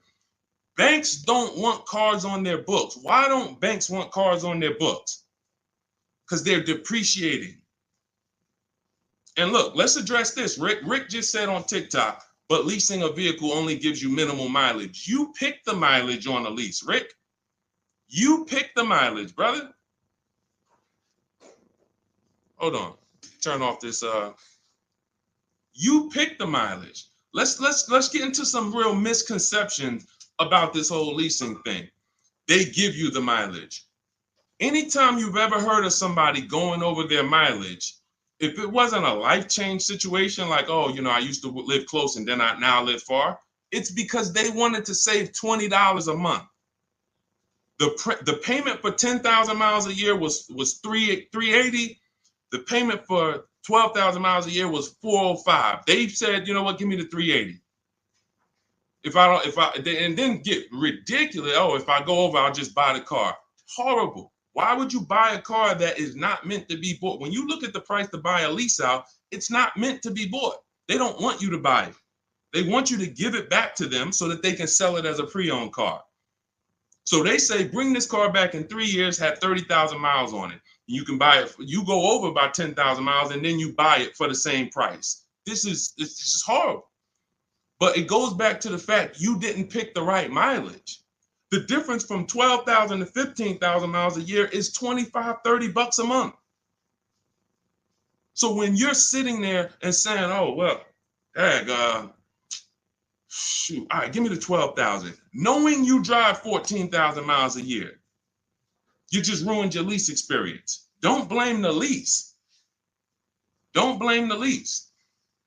We have high mileage drivers getting leases. First dude that I ever saw with a high mileage lease is when I was a manager at Hyundai. He brought his car back, had 75,000 miles on it, like 72. I said, you lease this? He said, yeah, man, I don't buy cars. I don't keep them. I bring them back. I'm in sales. I'm on the road. Man, I pay my payment. I bring them back in 3 years, get me another one. I said, this is interesting. Because the dealerships didn't teach me this. My customers taught me this. My customers' experience taught me these things. I said, whoa, high mileage lease. I saw his payment. This dude was only paying $175 more a month than a normal car payment. $175 more a month, and he gets to drive 25,000 miles a year. But had he bought his car, he'd come in with 10,000, 12,000 negative equity. So, high mileage drivers, if there's high mileage drivers on here, you guys can ask questions specifically about leasing for you, and we'll talk to you. But man, I'm shouting from the hills and showing people proof that you cannot get a good deal if you buy your car, but you should have leased. People out here driving. We're out here driving cars, brand new cars for hundreds a month less than you. Because someone talked you into buying and said, well, but they're renting those cars. Yeah, all right. Okay. All right. I've been renting cars then for the last 20 years of my life, driving brand new cars and keeping a lot of money in my household when other people are putting them into new and used cars. Okay. Yeah, I'll keep renting it. Go ahead, Dolan. Shoot the next one up, brother. Quintel Jameson on YouTube. Can you talk about the best process for turning in a lease and getting a new lease? First thing you want to do is do an equity assessment. Do you have any money you can make on that lease? Step 2 in my book, after we decide whether we're going to buy a lease, you already decided you want a new lease, so you check off step 1. Second step is, do I have equity in my lease? All through the pandemic, we had people selling leases. I helped hundreds of people that I know about sell leases for $7,000 to $10,000 to $12,000. A lot of them you can see in my older videos. They say, yo, man, you helped me make 7 grand. Yo, I sold 2 leases. I made 15 grand. My mother sold her lease. She made 10 grand. I sold my Jeep Grand Cherokee lease. I made $9,000 back then. But that's when all the resale values were high. So so we're not making that much anymore, but there's still an opportunity to have equity. And if you drop off your lease without doing an equity check, then you literally are giving money to the dealer. We have to do it. And here's how you do it. You call your bank, you ask them what your payoff is. Once you get your payoff, then you call and you go to these 6 websites. You do this in 20 minutes. Go to Carvana.com, go to CarMax.com, go to Driveway, go to KBB Instant Cash Offer. That's going to connect you with a local dealer online to put a price on your car. All of this stuff is instant. And these are all companies that you go to, you look at they look at your car, they say, okay, looks good. They go to the accounting office, they come back and give you a check. It's that simple. AutoNation and Car Gurus, we get 6 offers because everything we do is a bid. Like in the Cars from Home way of getting cars, the way we guarantee we got all the money and we saved all the money and we paid less than everyone is we get bids. Online systems allow you to get bids. When you shop on Amazon, that's a bidding system. That's a bidding system. The real estate market at large is a bidding system. They use competition to create the price. The only industry that doesn't is the car industry, but we do it. Cars from Home, we do it. So you're going to get those 6 offers and you're going to see, can I break even selling this car? Can I make $1,000, $2,000, $3,000 selling this car or more? Some of you have a lease and you didn't drive that much. Deshone, I had the lease. I only put 5,000 miles on it. You should be selling that lease and putting some money in your pocket before you go into your next lease. So, I know there's a lot of people on here. You might have didn't know you could sell a lease. Type a question mark if you didn't know that you could sell a lease. Sean, I never even knew I could sell a lease. Type a question mark. Type a question mark. First thing we ever do before we return a lease, because we are not going to depend on a dealer. I see you, Stephen Romero. Thank you for being honest. I see you, Jason Wilson. If you didn't know you could sell a lease, how much does that cost you? How much does that cost you already? I see you, Rick. Shout out to the people being. I see you, Stino. Cat Mom. I see you, Quintel. Yeah. So what we do before I will never return a lease, and we do this about 6 months out before the lease is up. We do this equity assessment. It's the second step in my process. All of this is in my book. If you guys want if you're like, Deshone, I want the blueprint. Give me the step-by-step. That's my new digital book, Cars from Home. Anyone on Instagram, you comment 1, I'll send you the link to get it for 75% off. If you download it immediately, you could be reading it today, using it, getting a car next week. Same thing on Facebook. Type the number 1. I'll DM you a link to get it at 75% off. And if you're on TikTok, go to my TikTok bio. Now, this is only for 30 minutes. This is a welcome offer for my new book. This isn't like, oh, we don't, just 75% off. This is what I do as a welcome offer for everyone to give you an opportunity. You won't pay the normal $97 price for the book. You'll get 75% off of that. And you'll have the strategy step by step. And on YouTube, we have a comment pinned for you. So you want to get your payoff. But now, very important, Quintiel, when you go on those websites I just mentioned, those 6 websites to get those offers, when they ask you, do you own the vehicle? Are you leasing it? Or are you financing it? Just type own. You want to know, what would you pay for the vehicle? When you call your bank, you're going to ask them, do I have a third-party restriction? So you're going to get your payoff. You're going to ask them, do I have a third-party restriction? If they say no, that means you can sell direct to the highest bidder. If they say no, there's no restriction on who you can, you can literally sell directly to them and get your check. If they say you do, and there are companies like Toyota, Chase, there's a couple leasing companies that don't have third-party restrictions. But if they say you do, now you can't sell direct to those people. You can sell direct to a dealer that makes the same brand. So if Honda has a third-party restriction, you can sell to a Honda dealer. And that's when we have conversations with a used car manager. Again, we don't talk to salespeople, y'all. We don't talk to salespeople. They're here to make your life hard because they're trying to fight for their money. and it's all good. I give you ways to, that's why the book is called Cars from Home, 7 Steps to Saving Time, Money, and Avoiding Dealerships. You need to avoid dealerships. When you're in a battle, a sparring battle with a dealership or a salesman, you're going to lose. It's a psychological war, and they do it 3-4 times a day. You do it 3 times, you do it 1 time every 3 years. So when the way I'm teaching you to do it, I'm never sending you to do battle with these people. So if you have a third-party restriction, we're now calling local dealers asking for the used car manager. We're getting offers from them, and then we're going to sell our car direct to them. And that's how we're going to get our equity out. That's if we have equity. That's the equity assessment process. That's how some of you are like going to pick up, that one strategy alone is going to pick up $2,000-$3,000 for some of you. Everyone doesn't have equity. But if you didn't know about equity, just that one strategy is going to pick up $2,000, $3,000, $4,000 for some of you. And over the course of your lifetime leasing cars, that's going to be worth more than that. Because some of your cars will have equity, and some of them have a lot of equity, and some of them have no equity. But if you don't know about it, every single car that you give back to a dealership, you just gave them $2,000, $3,000, $4,000. And then you wonder why they say, good news, we got this deal done for you. You don't even have to put any money down. Yeah, because they're using the money from your old car. So once you assess your equity, that's when we go into shopping for the new car. We got to see if we have equity first before we think about shopping for our new car. That's step 1. Okay? Do that before anything. All right, Dolan, cue the next one out.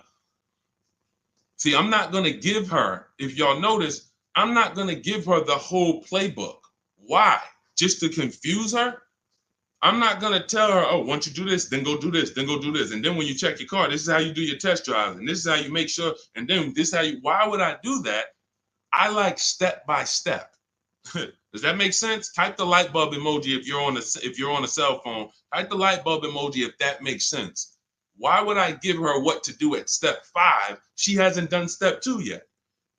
Get your equity, Quintiel. Find out if you have equity first. Do that exercise that I just said, and then come back and we'll talk about the next step. You come back and say, Deshone, I did it. I don't have equity. Perfect. Now let's move to the next step. Deshone, I did it. Good news. I have $3,000 of equity. Perfect. Now let's move to the next step. Okay. Go ahead, Olin. All right, so here we go. This is Selly H20 from Instagram. My vehicle was totaled this week. Sorry to hear that. Hope you're all right. I'm going to the dealer today. What should I know? The dealer today, there's 17,000 new car dealers in this country, 100,000 used car dealers. Every dealer has a different price. So you're going into what is the benefit to you of going into the dealer? You think, oh, well, I'm sold on my car. The best thing you can do right now is ask yourself the first question. Are you keeping your next car 8 years or not? Are you keeping Selly H on Instagram? Are you keeping the next car you're getting 8+ years or no? Let me know. This is Selly on Instagram.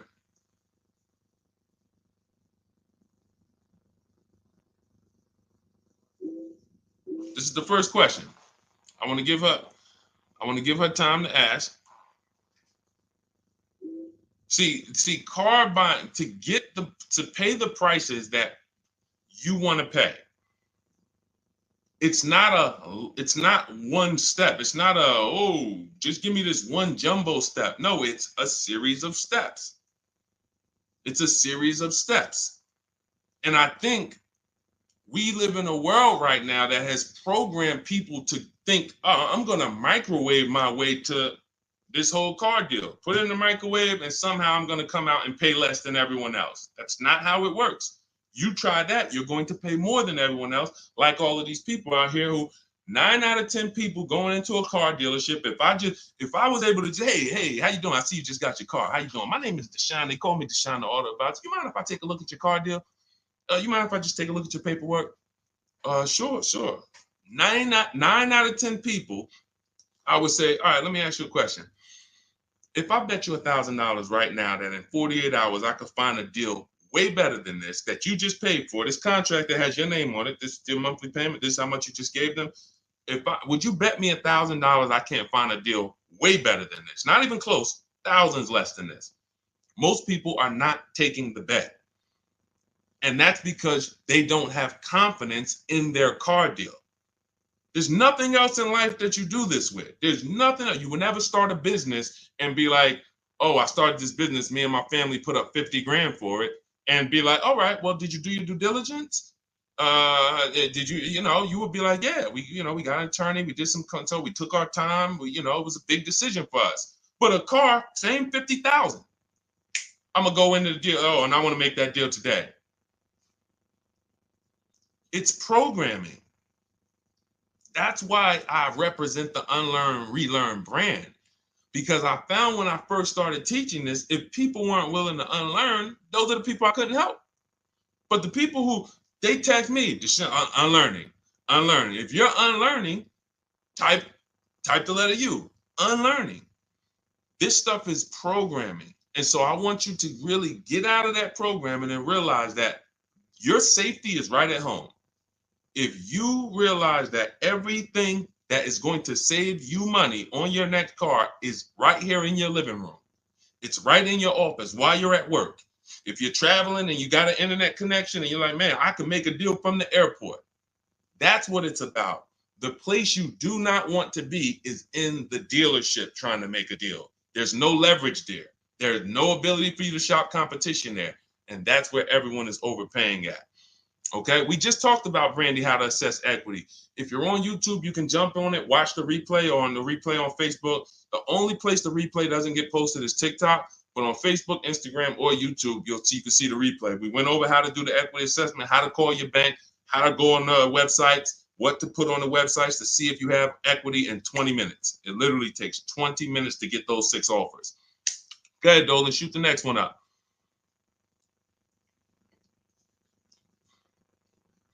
Steven Romero from TikTok, shopping through Carvana. Carvana is one marketplace. That's all it is. Carvana, I know Carvana is, oh, you don't have to see. The reason Carvana wins is because people are scared of dealerships. There's no other reason than that. Carvana has historically paid more, especially throughout the pandemic. They were paying more to buy cars than anyone else. So let me ask everybody on here a question. We got at least, we got a good number of people on here. Let me ask, got some intelligent people. If you are paying more than anyone to buy cars, when you sell those cars, are you going to be higher or lower than anyone? If you're paying more than everyone, you're paying more than dealerships to buy cars. Everyone was selling their cars to Carvana, selling their cars to CarMax. If you are paying more than everyone else to get your inventory, when you sell your inventory, is it going to be higher or lower than everyone else? Exactly. Higher. Exactly. But how do they do this then? They do this because people are scared of dealerships. So they would pay more just to be able to say, thank God I didn't have to go to a dealership. Man, I saw my car come down that vending machine, and then I saw that car pull up to my house on the Carvana flatbed, and you just overpaid $5,000 for that car. They charge you for their service. Hey, to avoid going to a dealership, listen, we're not giving you the best price, but we are giving you the best experience. In our case, there's tons of dealers who will deliver a car to you. There's tons of dealers who you can have the same experience with. Every time we get a car, we have the same Carvana experience. My experience, the people who, look, everybody who you're going to see me go after right now, and if you hop on YouTube, you'll see this. Look, Tosha's experience, just like Carvana, did it from home. Look, Vincent got his used car, 43% off, 3-year-old Lincoln, 43% off the original price. Got it on, got it from home. Look, Ansley, we already went over Ansley. Sean saved 20 grand on his F-150 from home. That's a Carvana experience. Look, Rosalie, we already talked about her. Carvana experience. Look, Jen got her Subaru, leased it from home. You can give yourself the Carvana experience without paying the Carvana price.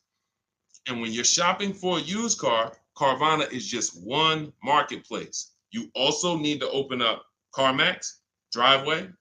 In my book, I have what's called the multiple marketplace strategy. The way you shop for used cars, the way we shop for them, is different than the way we shop for new cars. New cars, we use a strategy called the 25 to 5. That's when we reach out to 25 dealers. So we're shopping for a Toyota. We're going to reach out to 25 Toyota dealers online. We do this in 20 minutes. We send them our templates. All of that is in my book. It's a digital book. You copy and paste my template. So you do need to be able to copy and paste. Let me preface that. Do not get my book if you're not familiar with copying and pasting and emailing. I got to preface that. I know people, Deshone, isn't everybody good with that now? No, everyone's not good with that. I've been doing this for 3 years now. I know everyone is not able to copy and paste and just send emails. You know, everyone, that's just, so I have to preface that. But that's how we reach out to new car dealers. We're going to reach out to them for leases and for new cars online using scripts, and we're going to get 5 offers with the scripts. With used cars, it's totally different. We're not reaching out to 25 dealers. Every dealer has their inventory on a marketplace. If they don't have their inventory on a marketplace, do not shop for it. Don't talk to them about it. If they don't have that inventory in a place where it's in a competitive environment, I don't want to talk about it. Who saw the video when I was in the car dealership and I said, this is a used car, it doesn't have a price on it. I was in the car dealership and I said, look, anytime you see a used car, if it doesn't have a price on it, you know, don't negotiate on it. If you saw that, type I saw it. Whenever someone is not putting a price on a vehicle for any reason, it's because they want to make the price up and negotiate down. So let's just say I'm a slimy dealer. Let's say I got a $40,000 car. It was $40,000. I was at a dealership yesterday. We made a commercial about a dealership, and I looked in the car. It was a used car. It was a 2018. It had, the only price it had on it was the original price of the car. So it had literally, it was around a $40-something thousand car. It didn't have a used car ticket, $22,000, nothing like that. So it had a $40,000, and it had all the stuff that was in the car, original. But it's a 2018. So what happens when a person says, hey, how much you want for that car? And there's no internet that they're comparing that to. They're going right on there and just saying, okay, that person has a great opportunity to make up a price and say, well, you know, we're asking $24,000 for it, but you know, our asking price is $24,000. Oh man, that sounds a little high though. You know, it's 2018. You know, you can't do no better than that. You know, I mean, what you have in mind?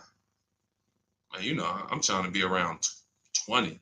You know, I'm thinking closer to 20. Then I don't know if I could get to 20. I might be able to to see if maybe we could like split it, go up the middle, you know, between, you know, like around 22, something like that. Why don't we take the car for a ride?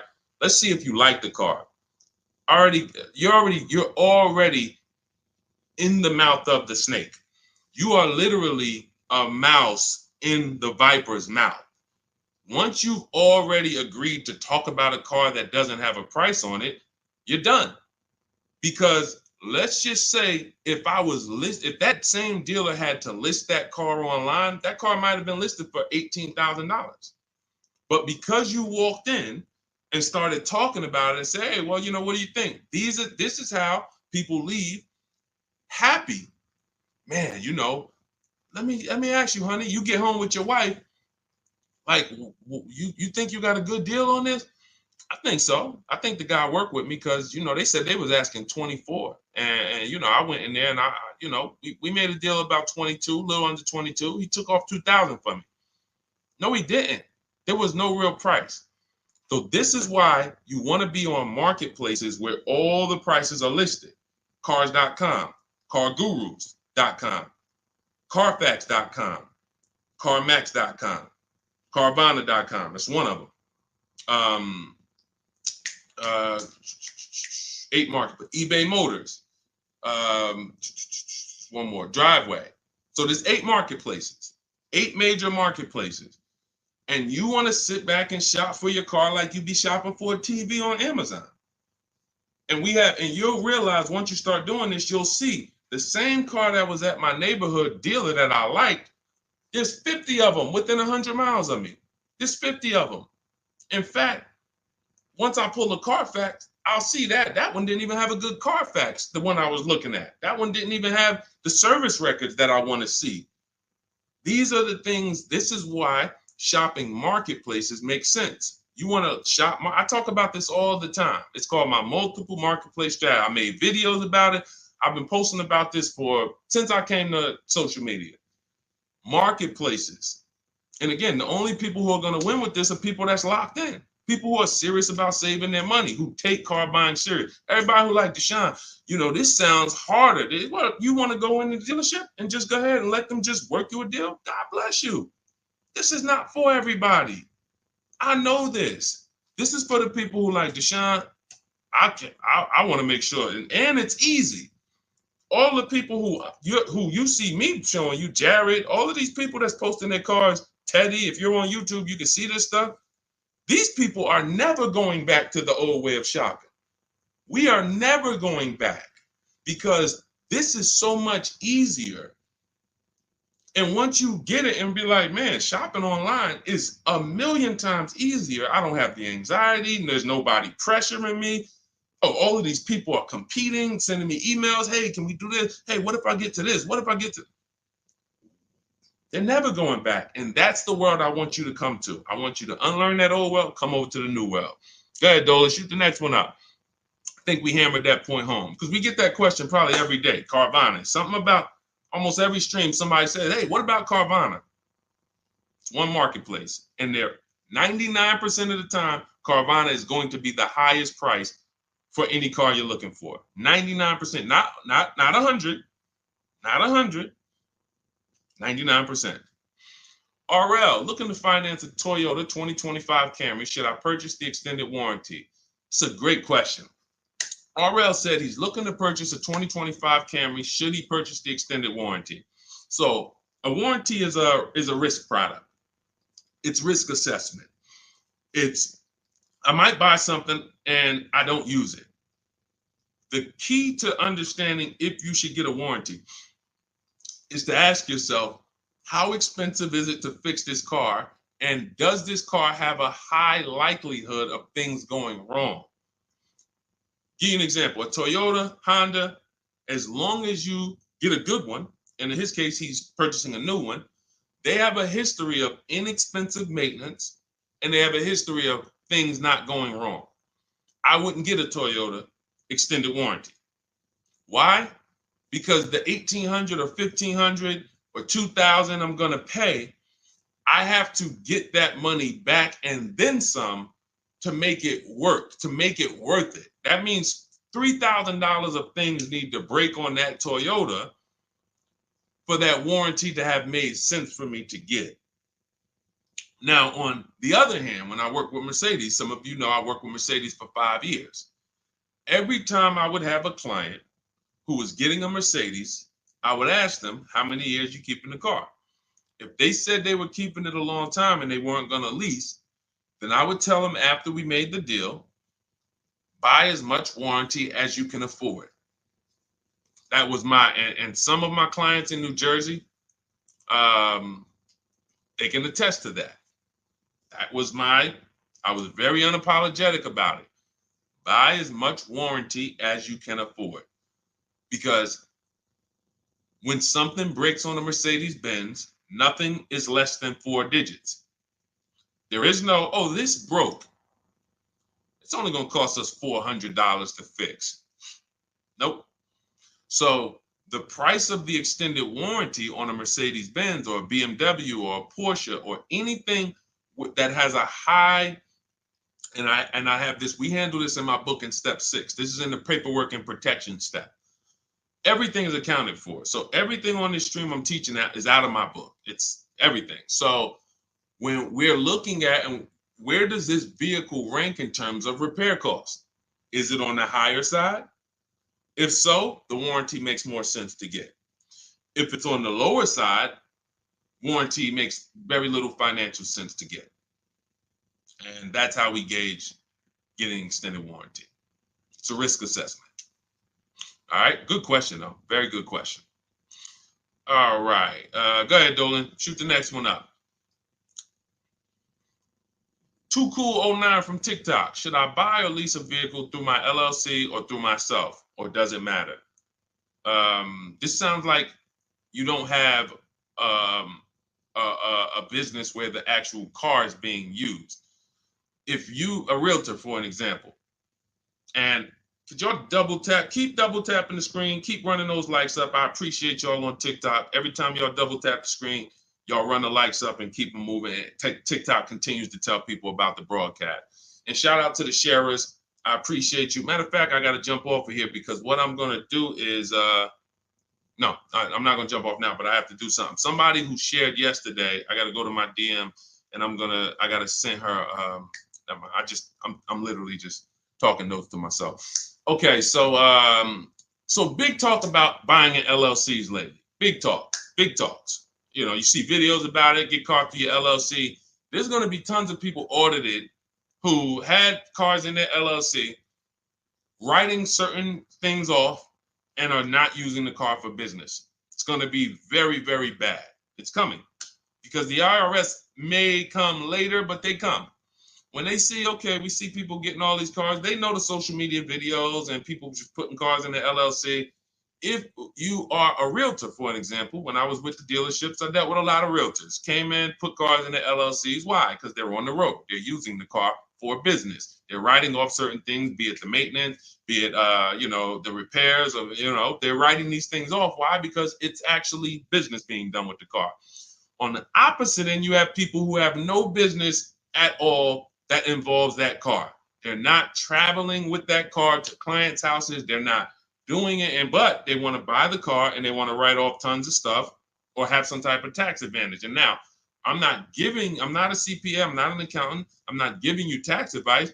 I would just tell you that if your business does not involve a car or travel, I'm not going to ever tell you to put a car in an LLC name. Now, you talk to your accountant about that, talk to who does your taxes, but that's really the basis of if I should get a car in my LLC or not. Does my business do business with a car? That's it. And after that, you decide, how long am I going to keep the car? Then it goes back to the most important question. How many years am I going to keep the car? 8 or more, I'm going to buy. Less than 8, I'm going to lease. That's it. That's it. A lot of audits are coming. I'm telling you. You see the PPP loans. It took a while, but people are going to jail now. It's going to be the same way with these cars. People are not going to be able to pay some of these people getting Range Rovers. Yo, hey, I see you. You got this Range Rover. You wrote off like huge amount. Let me tell you, how much business was done in this car? Oh well, it's going to be it's going to be bad. That's why financial literacy is important, people. Okay, so all of this is out of my new digital book, Cars from Home, 7 Steps to Saving Time, Money, and Avoiding Dealerships. I can sit here all day for the next 2-3 hours talking about the strategies we use, the process we use, the system I created to help all of these people that I've been talking about in the broadcast save this money. You can see these deals, and some of you are going to go and you'll see, wow, I got that same car. I got to hit you with the bad news first. The bad news is, hey, Rodney Brown, I'm sorry to tell you, my man, but the same car you have, we just helped somebody get it and look what they paid. Dang, they paying a lot more than me. They put money down? No, they didn't put any money down.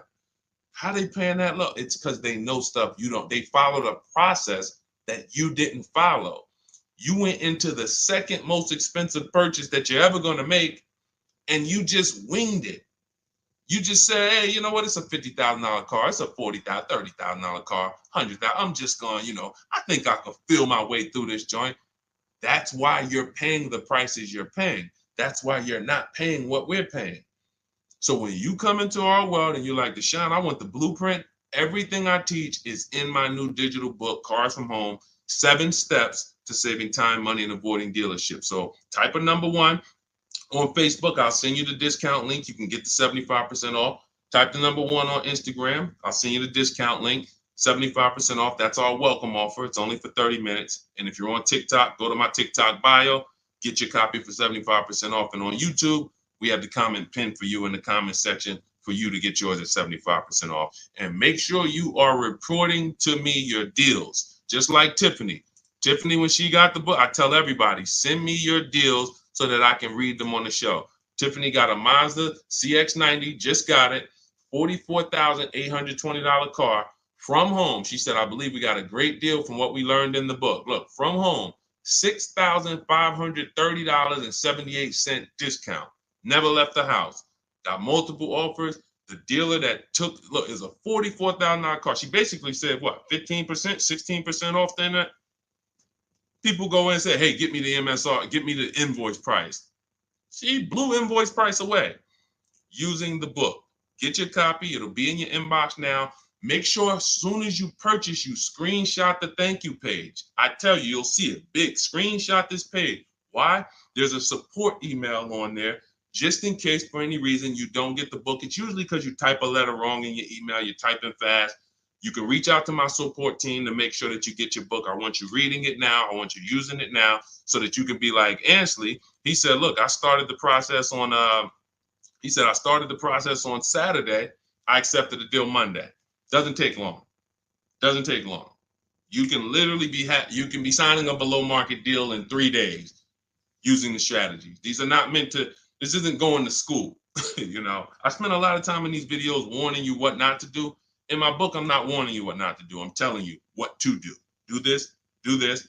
Now, all right, you did that. Great. Now do this. Oh, great. Now you did. Now do this. And before you know it, great. Congratulations. Let's get ready for delivery. That's how the book is laid out. All right, so we're gonna jump off. We've been on here for a little over an hour. I know it's early. You'll be able to watch this throughout the broadcast.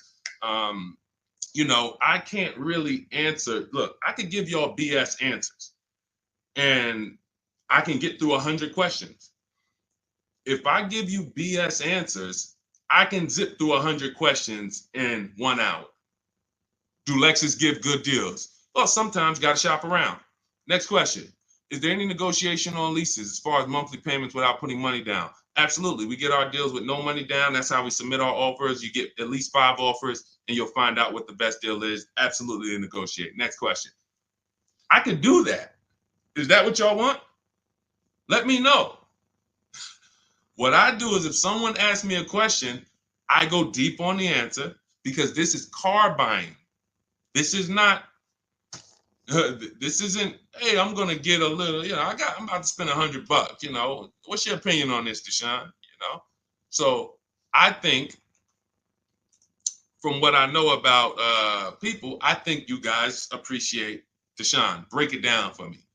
Break it down for me. And if you want more, if you want all the answers, get your copy of Cars from Home and you'll have all the answers. But I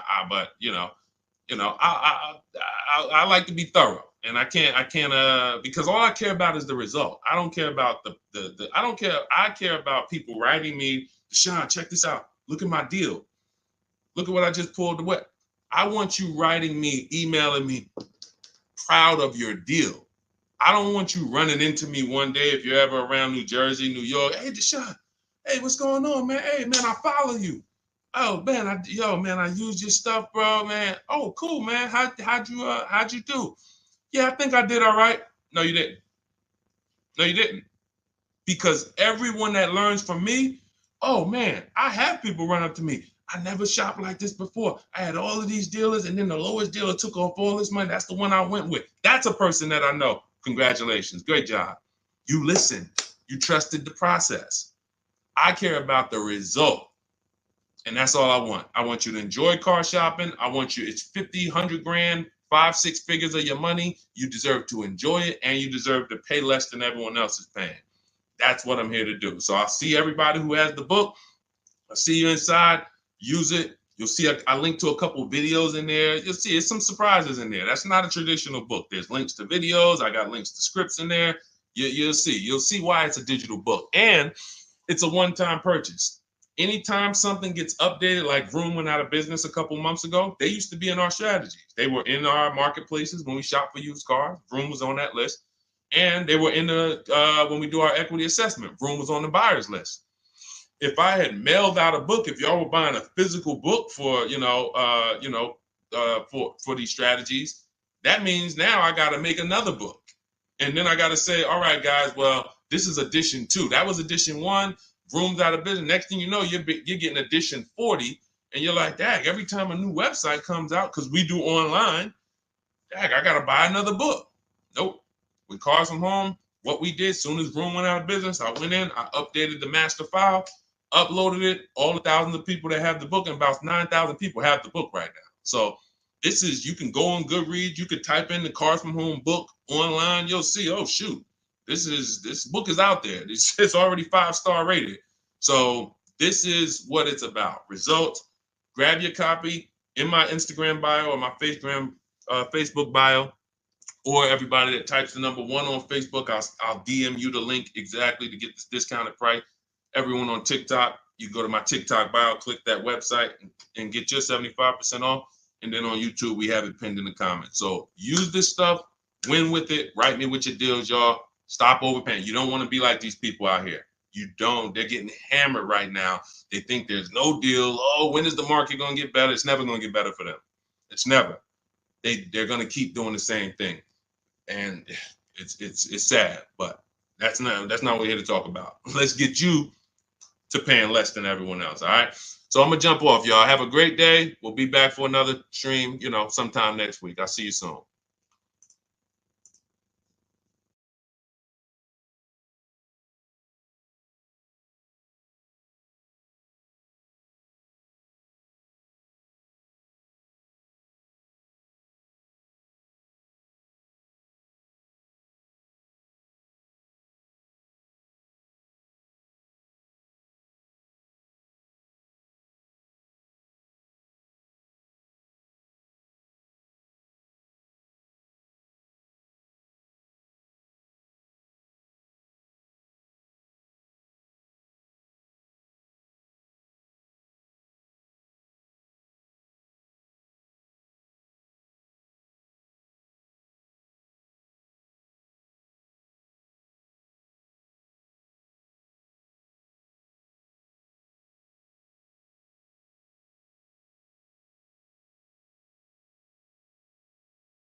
Just hit that. Just take us live. All right, we're about to talk some serious car questions and answers.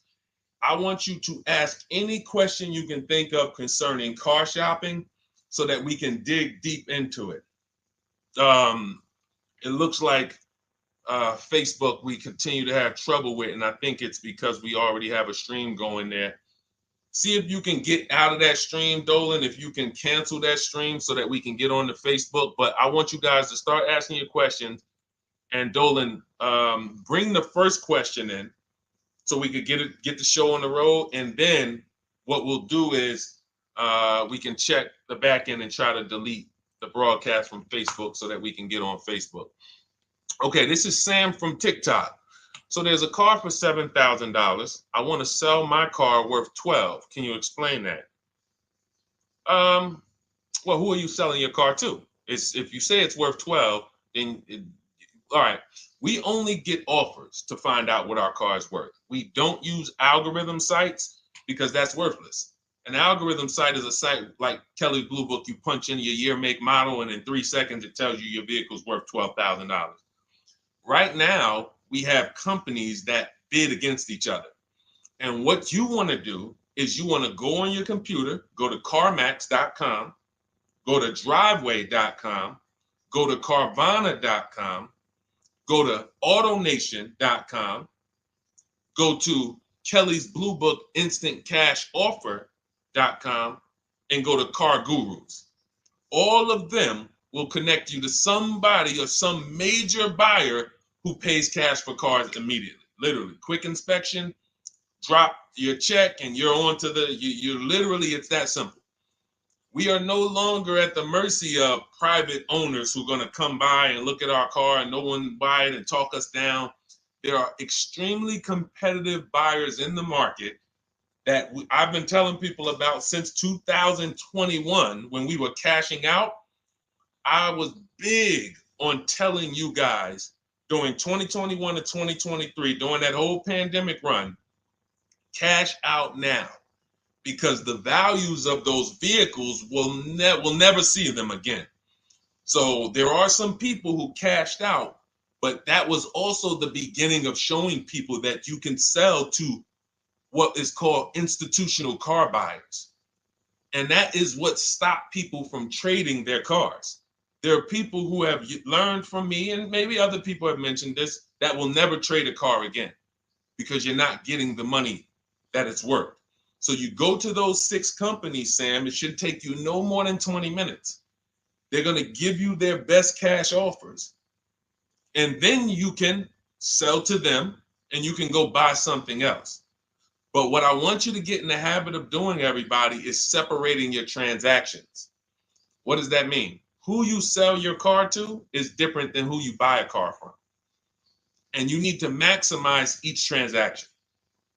And you're never going to do that mixing all your transactions together, which is what most people do. They go into a dealer and they say, hey, I want to buy a car from you, and I want to trade my car into you, and I need a loan.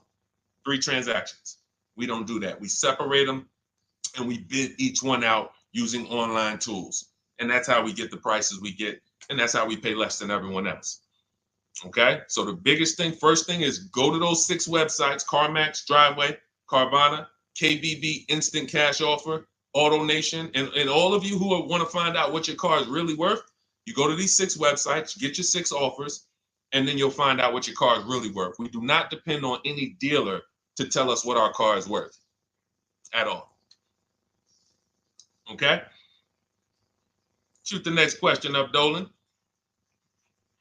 And you guys can continue to type your questions. We're bringing them in from all platforms. This is Terrell Taylor. By the way, everything that I'm talking to you guys about is out of my new digital book. It's called Cars from Home: 7 Steps to Saving Time, Money, and Avoiding Dealerships. Some of you may have it. If you have it, shout out to those who have it, and shout out to those who've used it to actually pay less than everyone else. And make sure I want you to be like Tiffany. Send me your deals. Send me your deals. When you get your cars, I want you to actually send me the results. Look, this is, oh no, that's not Tiffany. That's someone else who used the book. Look, used the book, got $175 a month less than her first quotes before she used the book. So send me, but you can get a copy of this book immediately for 75% off. It's normally $97. Go to my TikTok bio. You won't leave the broadcast, and you can have the entire blueprint. If you don't want to try to remember everything I'll be teaching you over the next hour, you can have the blueprint. You won't pay the $75. You'll get the 75% off. And we also have a comment pinned in the comment section for you guys on YouTube and on Facebook and on Instagram. You go to my bio. So anyway, go get it, because it's only for 30 minutes. After the timer goes off, it's $97. It's still worth every penny. You can Google it. 5-star book. You can see all the people who rated it, all the people who's using it. This isn't a test to do, but I want you to get it at 75% off. It's better to pay $24 than $97. Okay, Terrell Taylor. So you said, Terrell Taylor on YouTube said, I have $35,000 to $40,000 to buy a truck with. Should I buy a used or a late model new, 2022 to 24? So whenever we're considering a late model used car, this is a model like Terrell said, that is 1 to 2 years old. Let me tell you why I don't like shopping for those first. I like to shop for a new price first. Whenever you are buying 1 or 2 year old used vehicles, you have to realize something. How do dealers get used cars?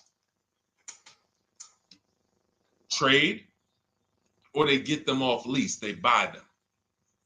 When you have not waited 3 years, you're not going to see a lot of used vehicles in that option, because most people don't buy a vehicle and then trade it in 2 years. So you're not going to see a lot of 1 and 2 year old used vehicles. I don't like that, because when there's not a lot of a vehicle, the people who have that vehicle get to set very high prices that we have nothing to compare it to. And that's a recipe for losing and overpaying. I've had people come to me who are looking like you, and what I say is, I say, okay, shop for a new one first. I'm gonna tell you why. When you shop for a new one first, you get to see what the market value is. So take Sean. I'm showing Sean. Some of you have seen Sean. He got an F-150 Lightning XLT, $73,000 vehicle. Using what we teach in getting bids from home, using the Cars from Home system, he saved $21,000 on a new one. That was his best offer. He got multiple offers because we always get at least 5. So his best offer, he saves $21,000. If he had gone to look for a 1 or 2 year old one of this, he would have never known that the new ones he can save $20,000 off of if he shops right. Now, some vehicles, it might be $7,000 off, $10,000 off, $5,000 off. The point is, until you know what the new market is for a vehicle, you can't shop a 1 or 2 year old one. Because what happens if you shop a 1 year old version of what Sean got, and he goes and he pays, he pays 65 for it because he thinks, or let's say 60. Let's say 60. A brand new one, 73. Someone else is charging 60. All right, it's 2 years old. Let me get that one. Not 15 grand off. Problem is, he just overpaid for a vehicle because he could have got a new one for less than he got that 1 or 2 year old one. That's why the recent shoppers, anytime you guys are shopping 1 or 2 year old, you have to shop new first to find out what the market is. Now, in my book, I have my strategies for shopping new online and shopping pre-owned. It's totally different. Pre-owned, you want to go to all the marketplaces. If a vehicle's not on a marketplace, y'all, don't shop. Don't look at it. What does that mean? You ever walk into a used car dealer and you see a used car, but there's no price on it? Type a $ if you've ever experienced this. If you've ever looked at a deal, you've been in a dealership, you see they have a used car, there's no price on it. Type a $ if you've experienced that. Okay, I see you, Terrell. Okay, perfect. I see you, Don Dickey. Okay, perfect. All right, we have enough people. All right, Makeover Forever Studios. I see you. Okay, Todd May, I see you. So this is a common thing. When you go and look at that vehicle, the most dangerous thing to do, I see you, Tony, is to negotiate on a car with no price because they can make the price up. When a car is on a marketplace like cars.com, carfax.com, carguru.com, carvana.com, carmax.com, these are all the marketplaces we shop for used cars at once. It's like a big round robin for us. This is how I want you to shop. Now you must be competitive or no one's coming. Now, there's some people who try to pull a tactic. They'll list a car for 20. They have no intentions on selling it for 20. But they want you to come in, and then they'll charge you more, fees, makeup fees, and all of that stuff. That's why we always call beforehand. But we know the power is online. The competition is online. So when you're looking, Terrell, you're either deciding, all right, I'm either going to look for a new vehicle, find out what the market price is for the vehicle I'm looking for and how much I can save. What's my best offer? You need to get at least 5 offers. I'm telling you, it's going to be big differences. You have to prove this to yourself. Call around. If you want to do it manually, you don't have my book, do it manually, call around, speak to sales managers. You are going to see it's going to be a $5,000 to $10,000 difference minimum between all of these dealers' offers, minimum. And so then you want to look at the pre-owned options. Then you look at the pre-owned options. And the pre-owned options will tell you what the market is. And so this is only for you who are looking at recent model cars. If you're not looking at 1 or 2 year pre-owned, this doesn't matter. But those people have a little bit more budget, and that's okay. That's okay. But when you have a little bit more budget where you can look at a 1 or 2 year old pre-owned car, that means you have a little bit more money to lose if you make a bad decision. So that's what you want to consider, Terrell. Shop for the new ones first, depending on what your budget is, and then look at the pre-owned market and say, all right, where's the pre-owned market? But that 1 or 2 year old, you're not going to have a lot. Until that 3-year cycle comes and dealers can start buying those vehicles back off lease, you're not going to see a lot of vehicles. That's why I don't play in that 1 or 2 year old zone. It's just a dangerous zone to play in. Dealers know, oh, we're the only ones. Hey, we the only one that got this car within 50 miles. Let's charge this for it. And then they depend on someone who doesn't know the market to come in, pay for it, and you can literally overpay by 10, 20 grand and you won't realize it until, a couple years later. Okay, great question though. Great question, Terrell. Go ahead, shoot the next one up, Dolan. Type your questions, y'all. We're gonna get through as many as we possibly can in an hour. I see a lot of questions coming in. Let me try to speed it up. All right, this is Abigail from Instagram. How do I shop for cars and take test drives without feeling like I'm wasting their time? I'm nervous. Okay, first thing to realize, Abigail, you're a very considerate person. God bless you for that. You're about to spend 5 figures on a vehicle. Some of you 6 figures. I love the courtesy, but we are the prize. When you're shopping the way I want you to shop, some of you, this is your first time here. You don't even know, hey, who is this guy talking? I spent 14 years in the car business. 5 years with Mercedes, 5 years General Motors. I've been helping people buy cars and get below market deals since 2019, education-wise.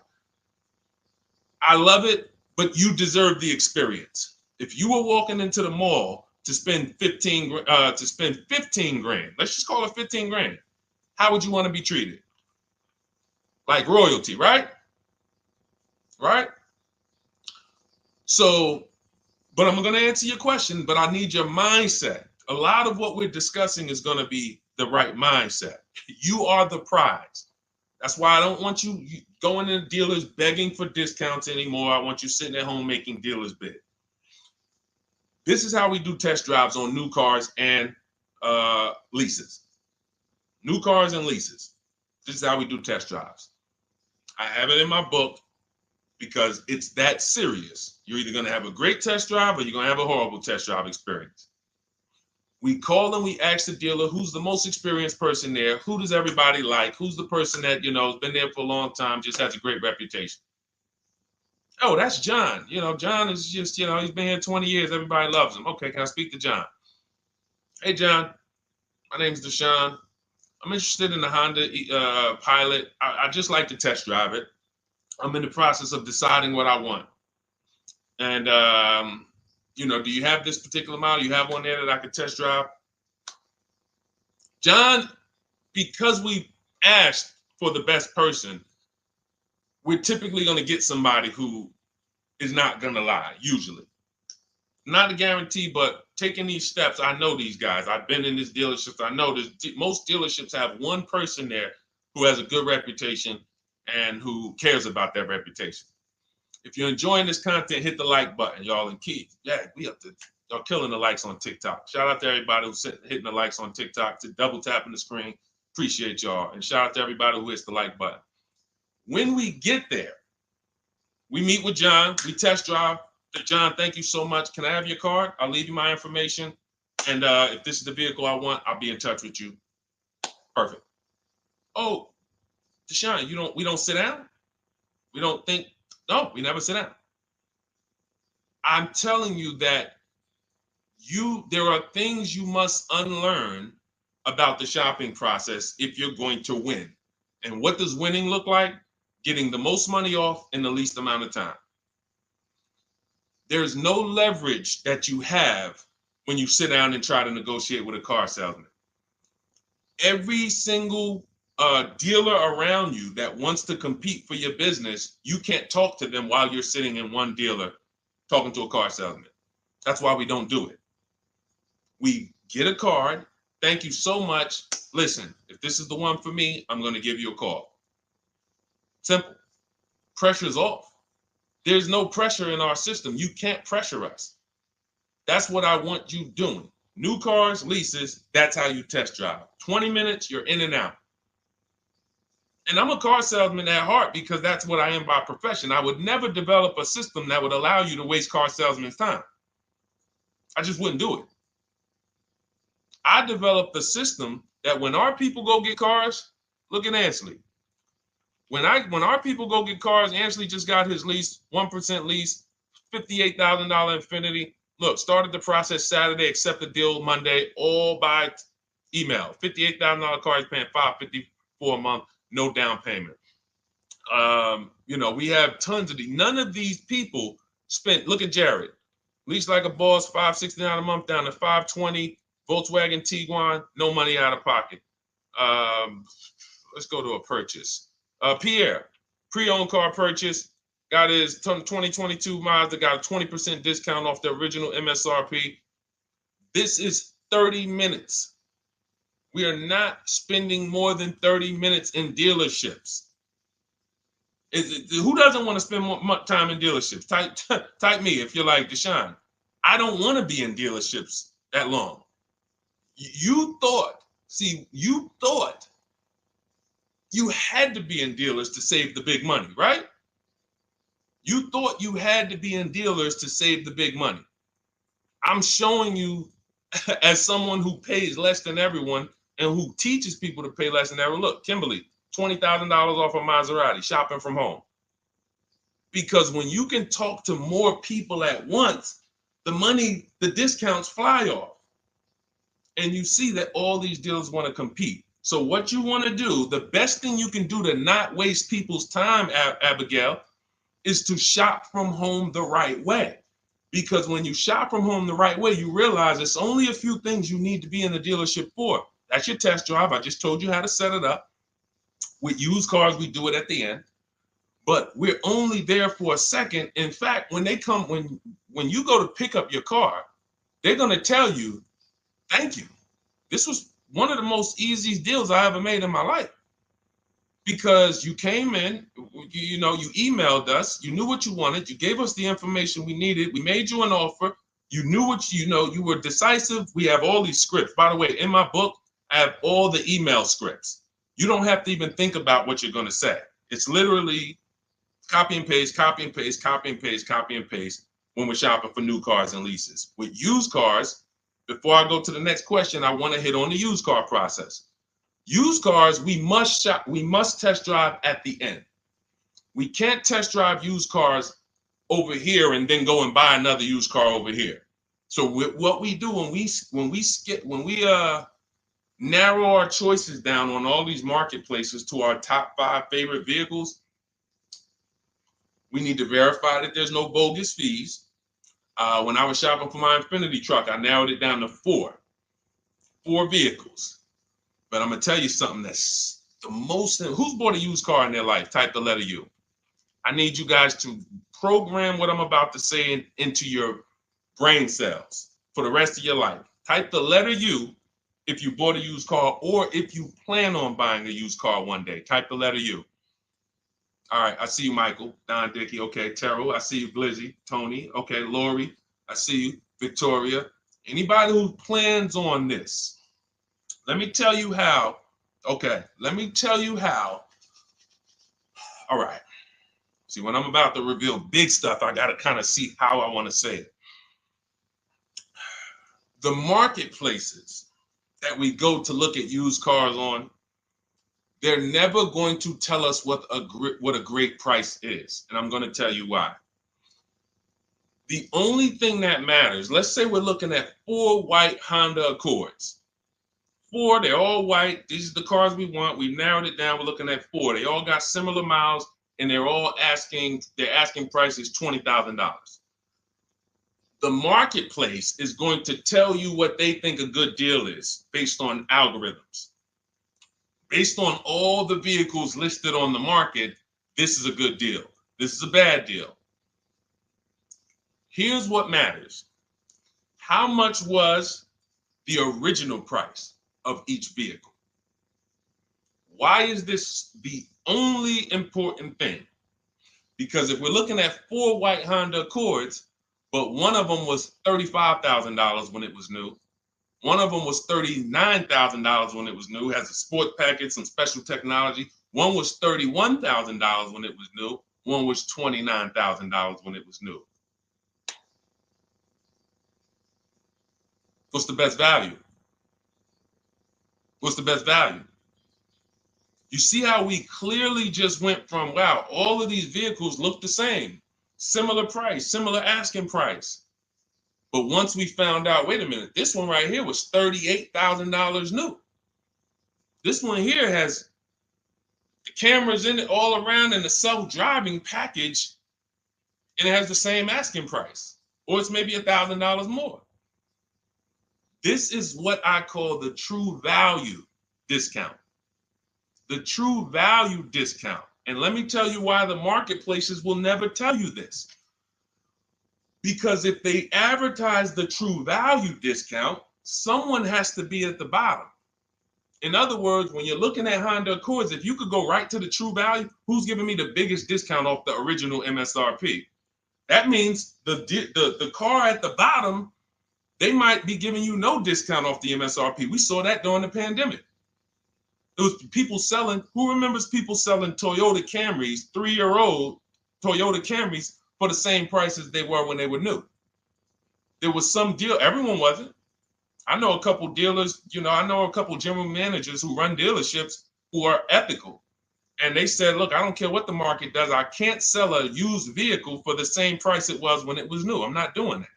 Because when that customer comes back in 3 years to deal with me, I'm going to have to help them again. And if I buried them in their car, then I'm not going to be able to help them.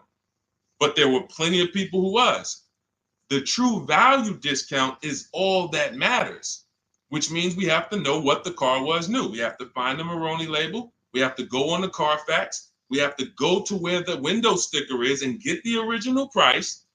And then we'll clearly see, oh, that's the best used car. And no one else shops like that. No one else shops like that. If y'all get that, type dollar signs. If you get that, what I just said, type dollar signs. That is what is important, not what they tell you is a good deal. So going back to me, when I got my Infiniti truck, 4 vehicles, all in a similar price range, all white. They were between $1,800 difference from each other, similar miles. But once I found out that one was 46,000 new, one was 48,000 new, one was 52,000, and the one I ended up getting was 54,000. That separated it. The one that was 54,000 new, they were giving me a 42% discount asking price. These are things that help you cut through the mess, the smoke and mirrors of the car business. In order for you to win and pay less than everyone else, you have to cut through the smoke and mirrors. That's what I'm great at showing you because I was in the business. So these are the things that, again, if you say, Deshone, I need the whole blueprint. I need to give me the step-by-step. Leasing, used cars, high mileage, new cars, give it to me step-by-step. That is my new digital book. It's called Cars from Home, 7 Steps to Saving Time, Money, and Avoiding Dealerships. It'll be in your inbox in literally 5 minutes, and you get yours for 75% off. Support yourself and support your family by getting your copy. Go to my YouTube comments. We have a link right there pinned for you guys. We have a link in the Facebook comments. Get your book for 75% off for the next 30 minutes. You'll see a timer on the page. Now, if you're on TikTok, click that picture of me and go to that link in my TikTok bio and click the one that says 75% off to activate the 75% off link. Get your book so that you never have to wonder about this. Now, we're going to continue, but I just know as we answer more questions, some of you are going to forget that. What we just went over in the last 10 minutes, this next question, you're going to forget all of that. All right. Now, Dennis Gamister from Instagram, on a lease agreement, does the deal use the MSRP or the discounted price? So when we're shopping for leases, this is what we do. We get all our offers with, this is how we construct our offers.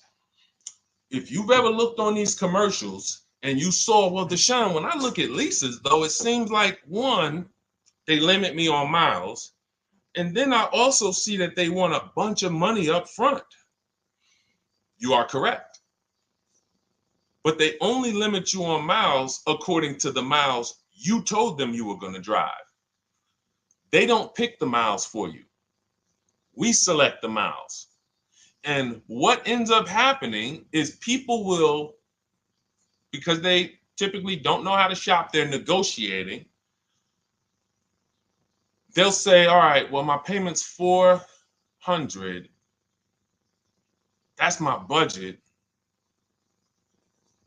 I drive more than 10,000 miles a year, but I guess I'll just take the 10. Instead of paying $20 more to get 12, they'll take the 10, and then they'll say something like, if I go over, I'll just buy it. Horrible idea. Absolutely catastrophic idea.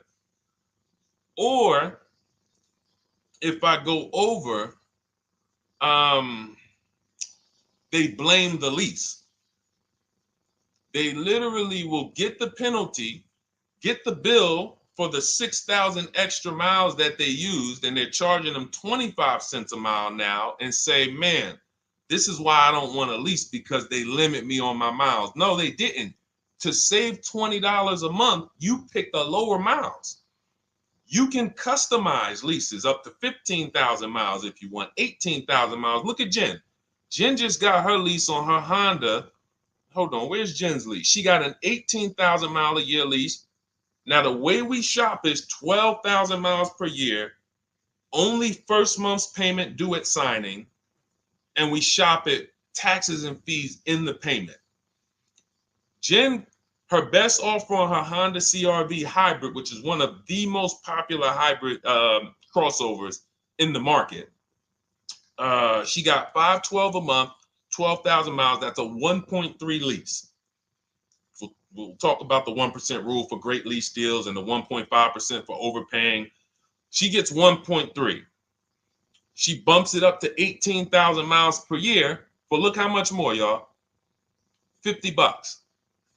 So for $50 more a month, she, instead of driving 12,000 miles, she gets to drive 18,000 miles. And she gets to drive as much as she needs to for $50. Versus her saying, you know, I'm going to take the 12 knowing I don't drive 12, and then I'm going to get penalties and, again, blame the lease. The lease is custom.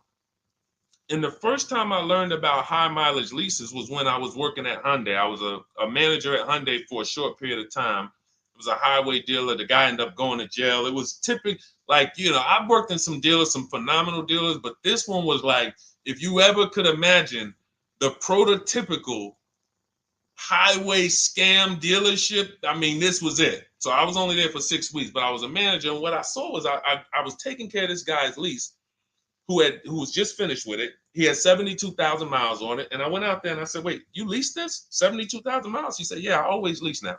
He said, I used to come in every time I bought a car. My negative equity was ridiculous. $15,000, $10,000. I had to keep writing these big checks. And I just said, you know, let me switch to leasing. A customer taught me about high mileage leasing. That's why when I say car salesmen aren't trained, they're not trained. We learn things by intuitiveness and curiosity, and you know, we're not trained on finance and insurance and leases versus buying, none of that. You know, so anyway, I said, wow. And so I looked at his payment. This guy is only paying like $175 more a month, not even, to drive 25,000 miles a year. So if a normal Hyundai lease was $299, he's paying $450, $475, and he's driving 25,000 miles a year. Boom. Drops it off. Boom. No negative equity, none of the trash that most high mileage drivers are dealing with. So when we are shopping for a lease, we have to shop with our template. Whenever you're getting your lease quotes, it's 12,000 miles a year, first month's payment only due at signing, taxes and fees in the payment. Assume tier 1. That's what we blast out. In my book, I have something called the 25 to 5 strategy. We connect with 25 dealers online. You use my email scripts, copy and paste. We're going to get 5 offers. This will take you. You saw Ansley. He said, I started it Saturday. By Monday, I accepted a deal. This doesn't matter. This is a 24, 48-hour turnaround to start getting offers on these vehicles. Now, once we're looking at offers, we take the MSRP. We take the monthly payment. We divide it into the MSRP. So let's just say we're shopping for a vehicle. It's $40,000. One of our offers is $400 a month. $400 a month. No money due at signing. Just $400. We drive off. We divide that into the MSRP, not the selling price. The MSRP. So now we divide that into $40,000. we can see and we multiply by 100, that's a 1% lease. The 1% lease rule has been around for the last 20, 30 years. If you could lease a vehicle and the offers is under 1% of the MSRP, it's a steal, great value. Because a $40,000 vehicle with no money down to buy would cost probably $800 a month on a 5-year loan. So it's incredible value. It's a steal. You don't have to worry, am I overpaying? Nowhere near. You're still in the vehicle. And we have some people who shop from home using the car. If you're Deshone, do those deals really exist? If you're on YouTube or Facebook, you can see right now, look, Greg got a 1% lease on his Kia EV6 Win, $527 a month, $56,000 vehicle. Look, Zafrina, $579 a month, $65,000 vehicle. Ansley, you saw Ansley's Infinity. Rosalie's Infinity truck. Right here. Look, it's paying $592 a month, $59,000 vehicle. 1% lease deals are out here when you know how to shop. Now, that's a steal. That doesn't mean that's the best. That doesn't mean, oh, if I can't get a 1% deal. In order to get a 1% deal, you have to not just shop. You need major support from the manufacturer. The lease program has to be good. The rebates have to be good. The residual value have to be good. The money factor, which is the interest rate, have to be good. There's a lease program that no dealer can control. So when we get these offers, that's how we're judging them. Divide the monthly payment into the MSRP. In my book, I have a calculator that I created where we put all our offers into it, and then it spits out what we call counter offers. So we get 5 offers, 7 offers. We put them all into this calculator I created. Again, this is the best $24. If you get there for $24 before that 30-minute timer and you get your copy, it'll be the best $24 you ever spent. I hold myself accountable to that. You can Google the book and read the reviews. There's software that we created that that's how you're judging your leases. You're looking and you're comparing to the 1% rule. Now, when you get to 1.5%, we can't make those deals. We're paying too much for a vehicle that we're giving back. We have to see, there was no indicator before I created the 1.5% rule. As much as I love educating people on leases, the only people who should be leasing is if you're not keeping your cars 8 years. All of you long-term people who are like, you keep your cars more than 8 years, don't think about leasing at all. You should be shopping for below market purchases. But if you're not keeping your cars 8 years, you're losing thousands of dollars not leasing cars. Depreciation is where you lose. Resale value is where you lose. So the 1% rule is what our anchor is, but 1.2 is great value. 1.3, great value. 1.4, good value. 1.5, good value. Anything over 1.5, now we're paying too much for a vehicle that we're giving back. So that's how we're judging. That's how we're judging and comparing our lease offers. And with the calculators that are in my book, you can literally do this in seconds. This stuff, these mathematical things that used to be complex, even hard for me to explain, when you're using the stuff in my book and you're seeing, wait, man, there's calculators, I can do this, boom, boom. Why don't these calculators exist on Google? Because anything that makes dealers compete, they're not going to make for you. They'll make stuff for you that allows you to see more and do this and make it easier and faster and connect to get a loan quick. But competition, any tools that create competition, they're not going to make those for you, because that's where the real money comes off, when you make dealers compete. Okay, so you want your copy of Cars from Home, 7 Steps to Saving Time, Money, and Avoiding Dealerships. Click the picture of me on Instagram or TikTok. It's going to take you to my bio. You won't leave the broadcast. Click that link and then click the button that activates the 75% off, and you'll have 30 minutes. Once the timer goes to 0, the $97 price is what you have to pay if you want it. It's up to you, but $24 is much better than $97. $97 is still a great price. I have no doubt that you guys would write me, especially the more you use this. 1, 2 cars, 3 cars. You get 1 lease this year, a used car next year, a new car about 4 years. And Deshone, what about when websites change? What about, this is an online system. Websites go out of business. Vroom went out of business. They were in my book. We used to get bids from them. to sell cars to them. When we were shopping for used cars, they were in my multiple marketplace strategy. They went out of business. I went right into the master file, updated the 9,000 people that had a book. It was probably like 2,000, 3,000 at that particular time. And the next time people opened the book file, there was no room. That's why the book is digital. That's one of the reasons. You'll see the other reasons is I have scripts that I link you to. I have PDFs I link you to, videos I link you to. I couldn't do this with a real physical book. So again, in the YouTube comments, in the Facebook comments, we have a link for you guys to get your book at 75% off for 30 minutes and use it. All right, Dolan, shoot the next one then, brother. Let's go. How old of a used car should a person buy? That's based on budget. I like to start with when we open those marketplaces, Tony, you want to start with the most recent cars. The first thing you're doing when you open up the marketplaces, y'all, first of all, we're creating accounts. Out of all those marketplaces I named, 6 or 7 of them, we use 8. We use eBay Motors, we use Carfax.com, we use Cars.com, Autotrader.com, CarGurus.com, Carvana, CarMax, Driveway, and that's 8. 7 of those, or 6, allow us to create an account. Why is it important to create an account? So that every single new car that matches our criteria, as soon as it's listed, we get a notification. The people who have that notification on, most of them don't know how to assess the market like I'm showing you.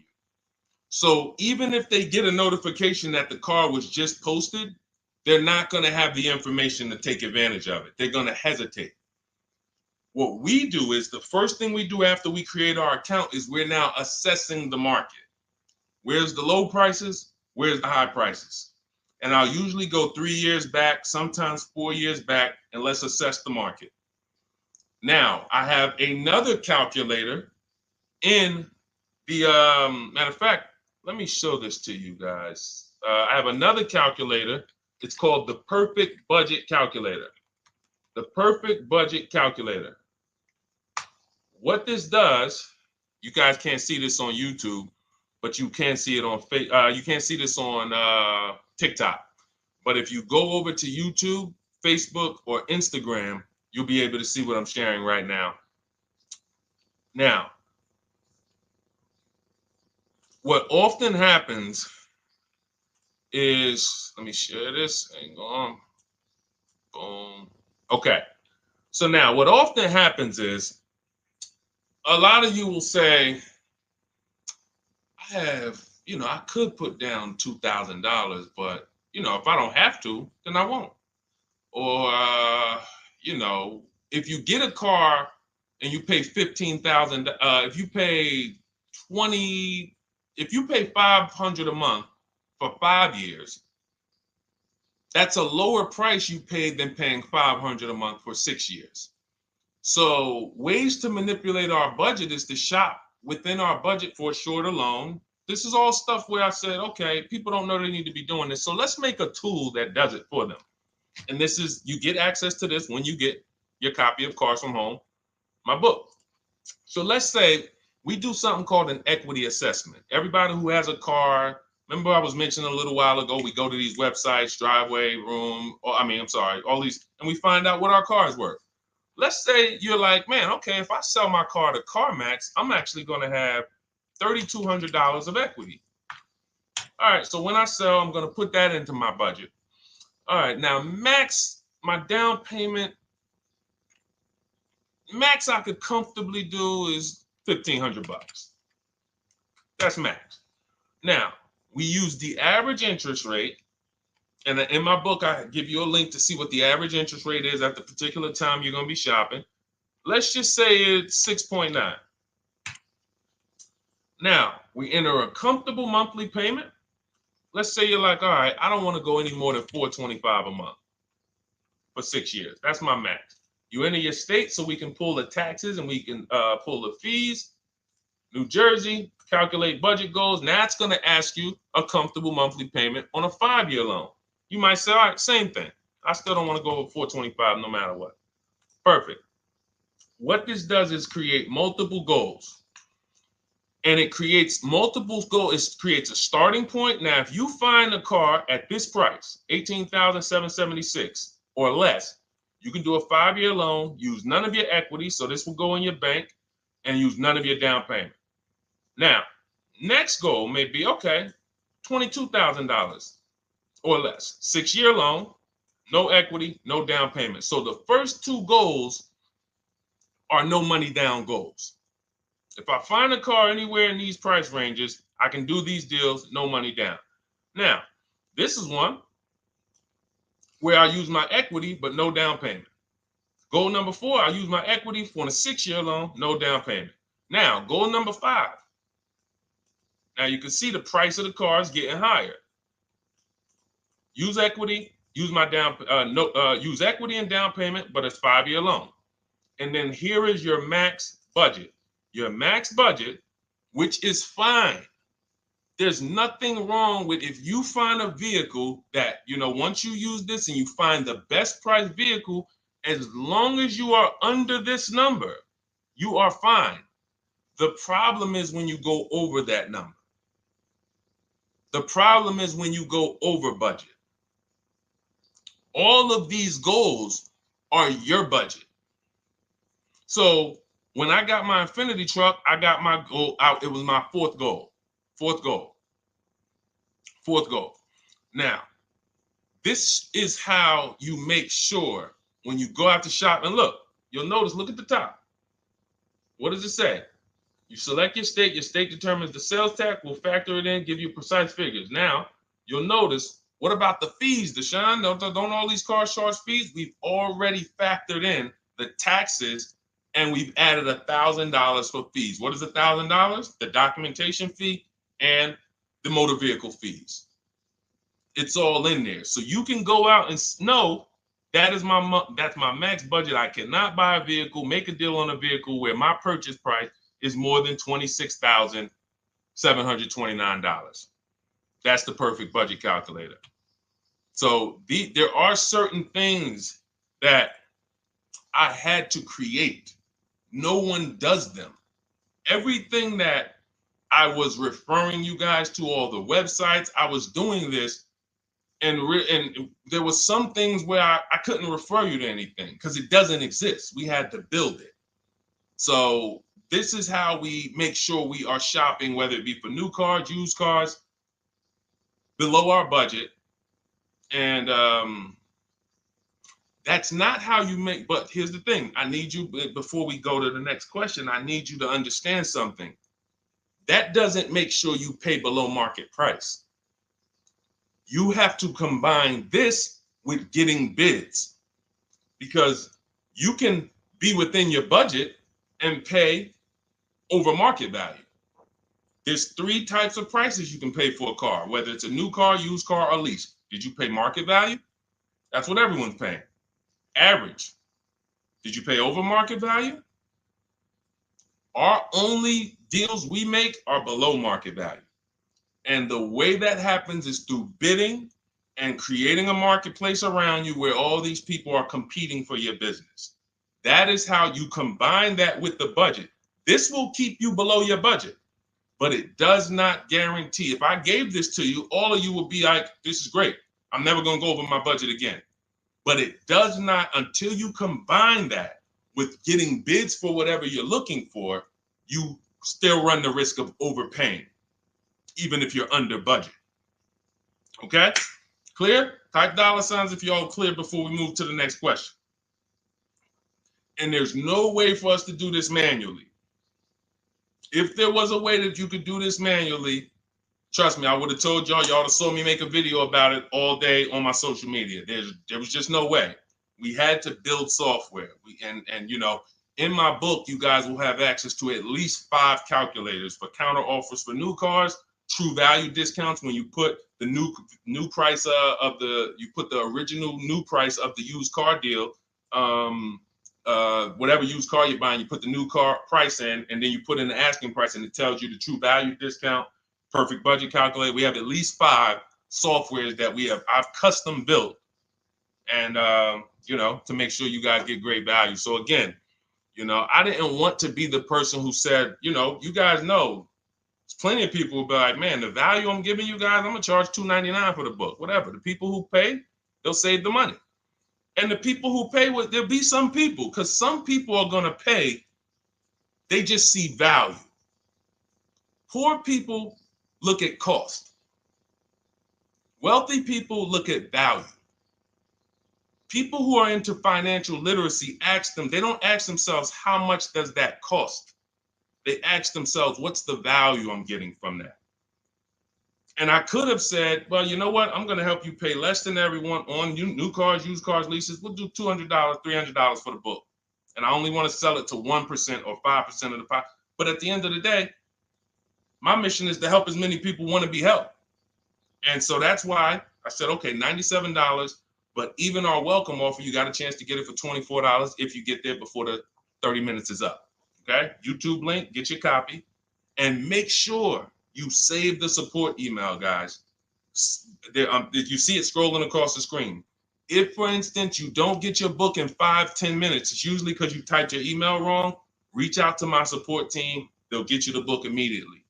And soon as you pay, go to TikTok. Look, y'all see the links. Go to my bio on YouTube and Instagram. Get your copy. And as soon as you pay your $24, there's going to be a page that says screenshot this page. Right on that page, you can access your book.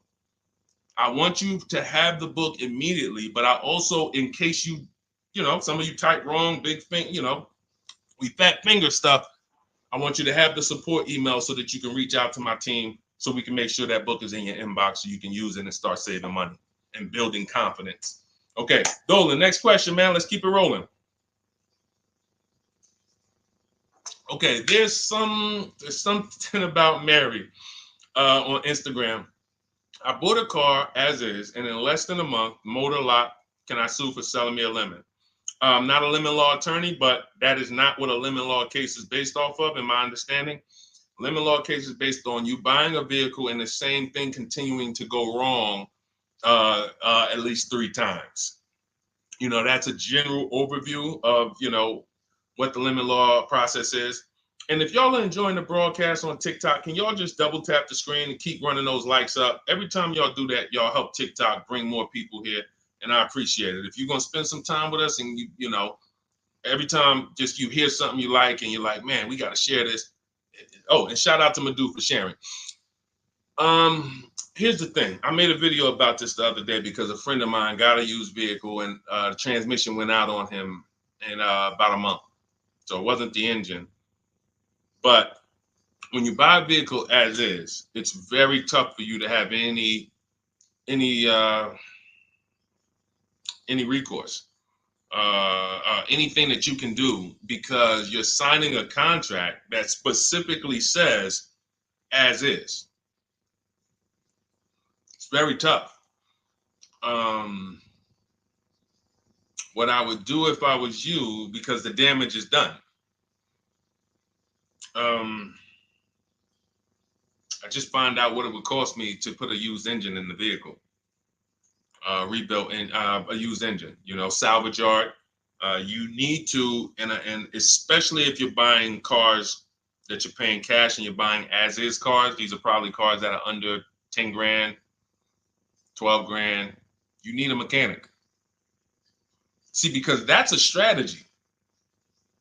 There is a great strategy called buying inexpensive cars and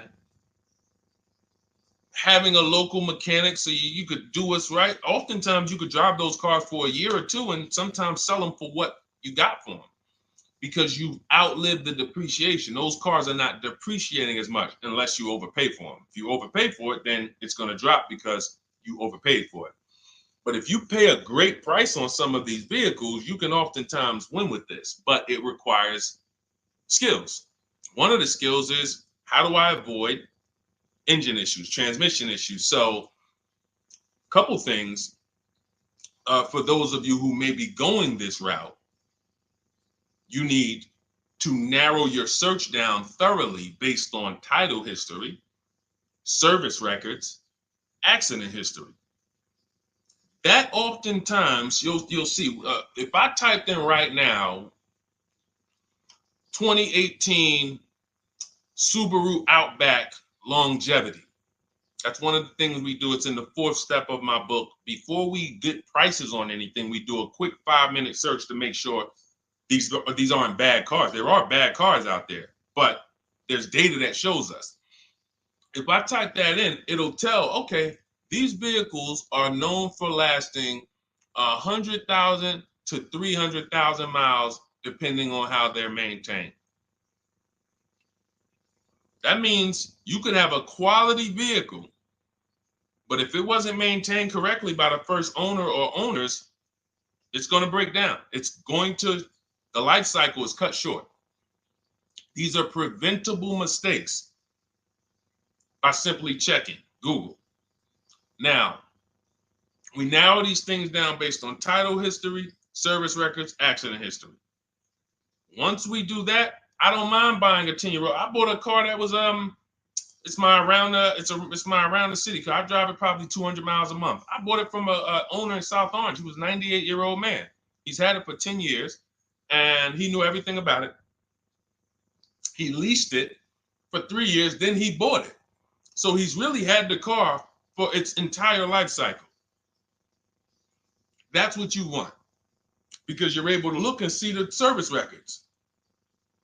I don't mind. We have to take the risk off of ourselves, and the risk off of ourselves with used cars to prevent ourselves from buying these used cars that are breaking down on people, and they're always in the shop, and they're dying on the road, and you got to keep the tow truck on speed dial. It's simply a matter of checking to see the reliability records of the car, which is easily accessible on Google, the way I just said, and then making sure the one we get was actually maintained correctly. And that's going to give us the best chance of having a great experience. These are the steps we must take. But in your particular case, there's probably, I don't think you have a case. You can certainly reach out to a lemon law attorney. I don't think you have a case at all. I think because it's buyer beware with cars. It's buyer beware. That means it's on you. If something goes wrong, it's on you. And so what I would do is I would find a local mechanic that I trust, that everyone loves in the neighborhood, and I've been there for 10 years, 20 years. And I would say, listen, can you find out what it would cost me to put another engine in this vehicle? My father did this on his GMC Envoy about 6 years ago. It was a 2008 Envoy. The engine went out on him. He put a new engine in the vehicle. One of the best $2,000 he ever spent, $2,000 or $2,500, whatever it cost him. They put a new engine in that vehicle. He still has it. He's about to sell it for about $4,000. He's had that vehicle from 2013. Think about that. A lot of people, engine goes out, they sell the car. It's worthless now, so they take the loss. Meanwhile, man, let me come up with $2,500, and I still got no car payment for the next 6 years. We don't need to be so quick to go replace our cars. If we follow these strategies, we can actually, I love to see more people doing that. Just go fix the car. But don't go to the dealership to fix it when they tell you, hey, the engine's going to cost $10,000. And what does the dealership say, y'all? When you have these major issues and the dealership tells you the transmission is $7,000 and a new engine is $10,000, what's their suggestion? What's their suggestion when they tell you that? Because they already know you're gonna be like, yo, what the heck? I can't pay all of that. What's their suggestion? Let's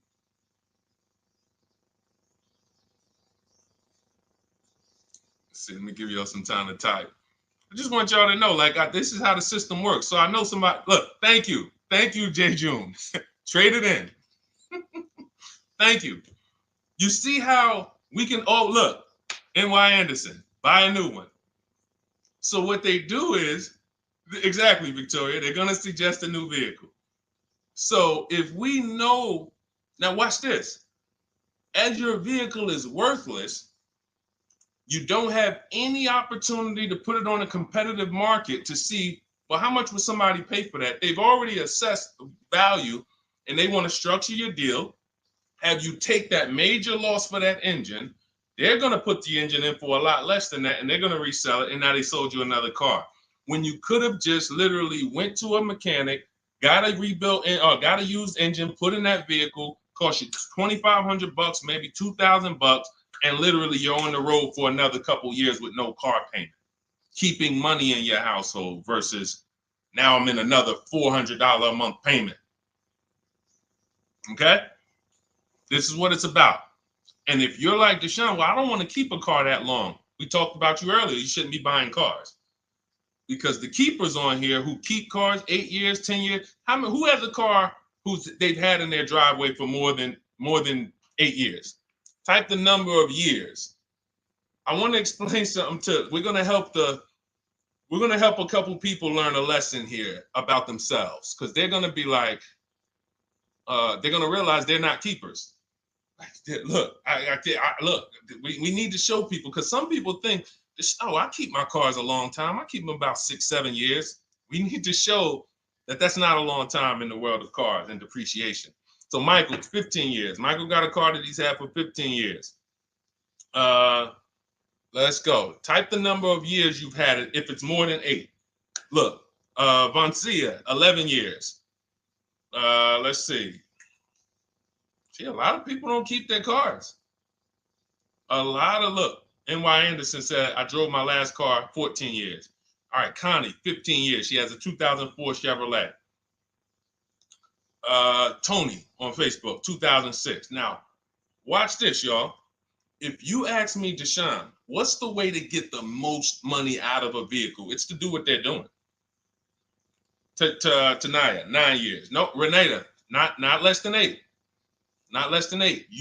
We're trying to put you into a different cat. We're trying to help you see the category you should be in. Look, 9 years. Donna, 15 years.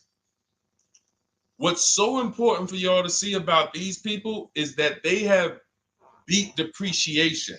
And that means whatever their vehicles are worth today, a year from now, they're going to be worth about the same. If their vehicles are worth $4,000 today, a year from now, they'll be able to still sell it for about $4,000. But the thing is, they're trying to get the most money out of it because the cost of replacement is expensive compared to what they're doing.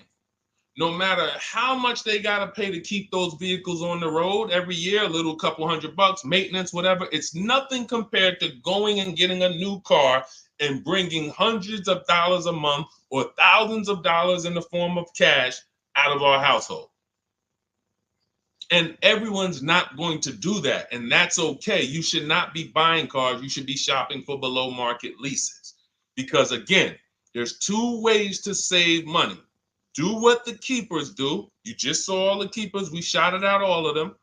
And the other way is to go in and not tie money up in the vehicles in the first place. When you look at somebody like Danielle, she's driving a $44,000 Audi, 2024 Audi A3. That vehicle is $800 a month to buy, no money down. $800 a month for 5 years, maybe $700 a month for 6 years. She's paying $550 a month. She didn't tie up the money in the first place. That's the name of the game with leasing. Bonita on her Telluride. This is also to show you it doesn't matter what the market does. The market could be up or down. We're going to pay less than everyone. This is Bonita. She got a Kia Telluride during the pandemic when everybody was paying ridiculous prices. That's why I show her 2022. Look at the date. She said, I'm driving my dream vehicle, $600 a month.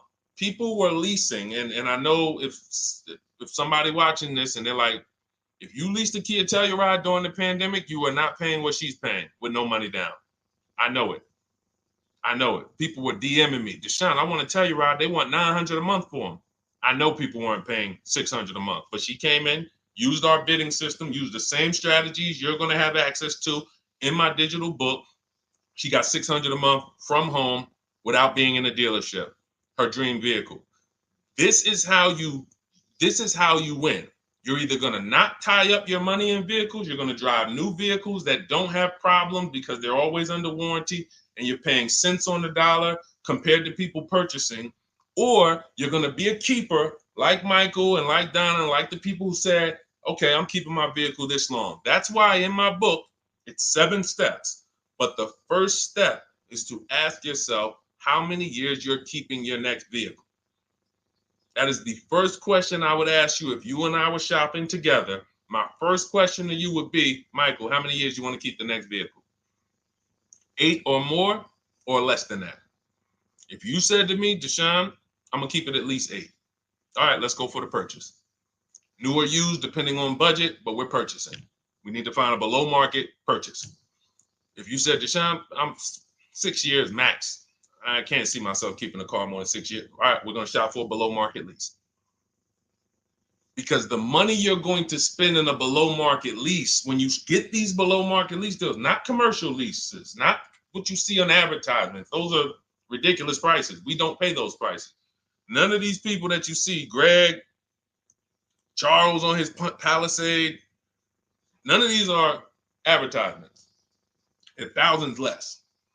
But when you're putting money in the cars and you're driving brand new cars, this is how it was for me when I was 22.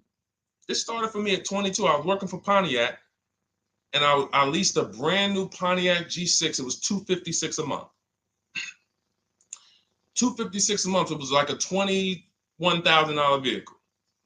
Same time, I had a friend of mine. She got a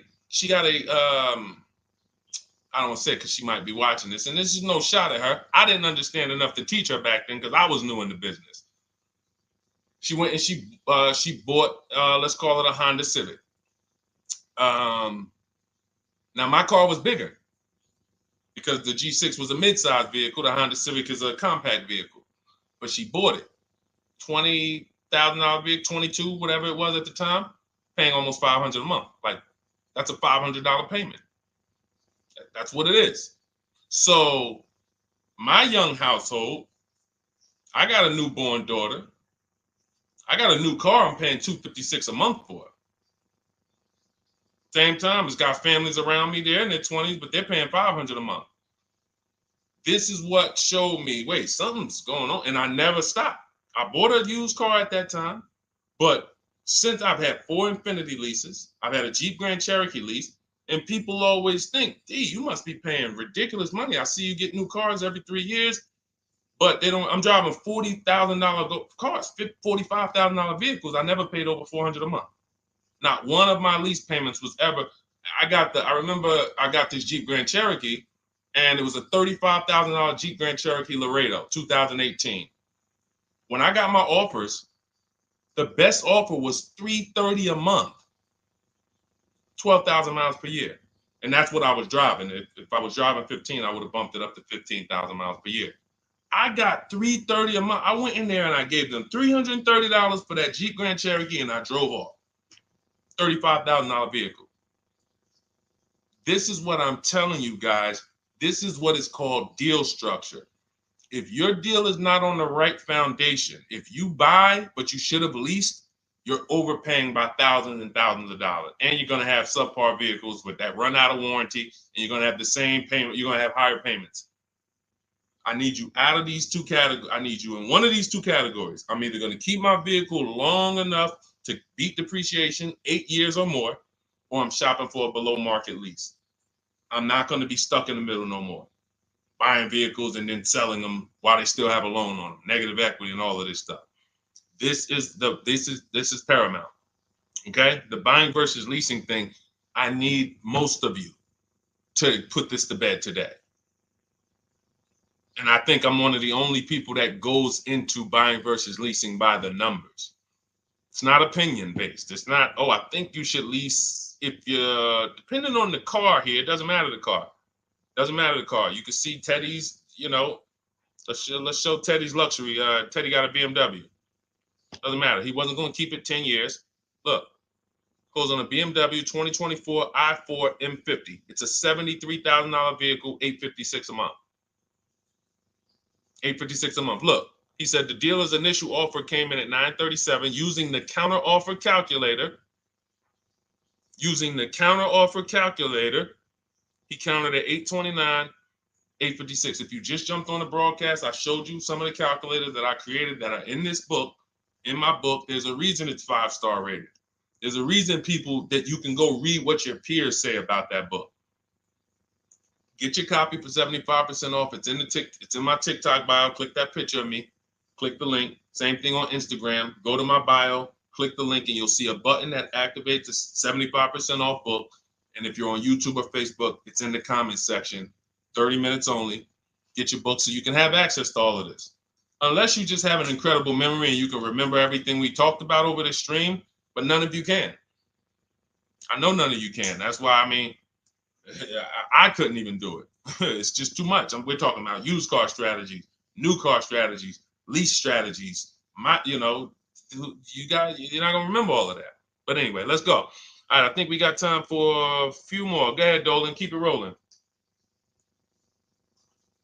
Make sure you guys screenshot the support page. As soon as you pay for your book, the book is on the thank you page. Remember that. I don't want you, I send you the book 2 ways. As soon as you pay, it says access your link below, open it. You can click it and save it right to your phone or computer right then and there. If you do not save it right then and there, make sure you screenshot the support page or use the support email that's scrolling through the screen. This is not for questions. Do not send me general car questions here. I don't answer questions by email. That is strictly for those of you who have your book and you're like, or you paid for the book and you're like, okay, where is it? It's usually because the email was wrong. That's okay. Hit that support email so that my team could send you the link out so that you can have your book today and start digging into it and using it. Even if you're not shopping right now, you can still map a plan out. Go ahead, Dolan, shoot the next question up.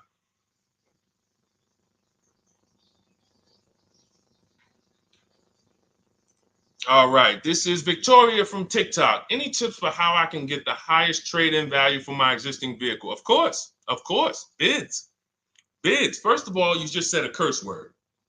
You may not know, but we don't use that T word here because you're never going to get anything. You're not going to get a max value for anything trading. We are fortunate that we have the opportunity to get bids from cash buyers in the market.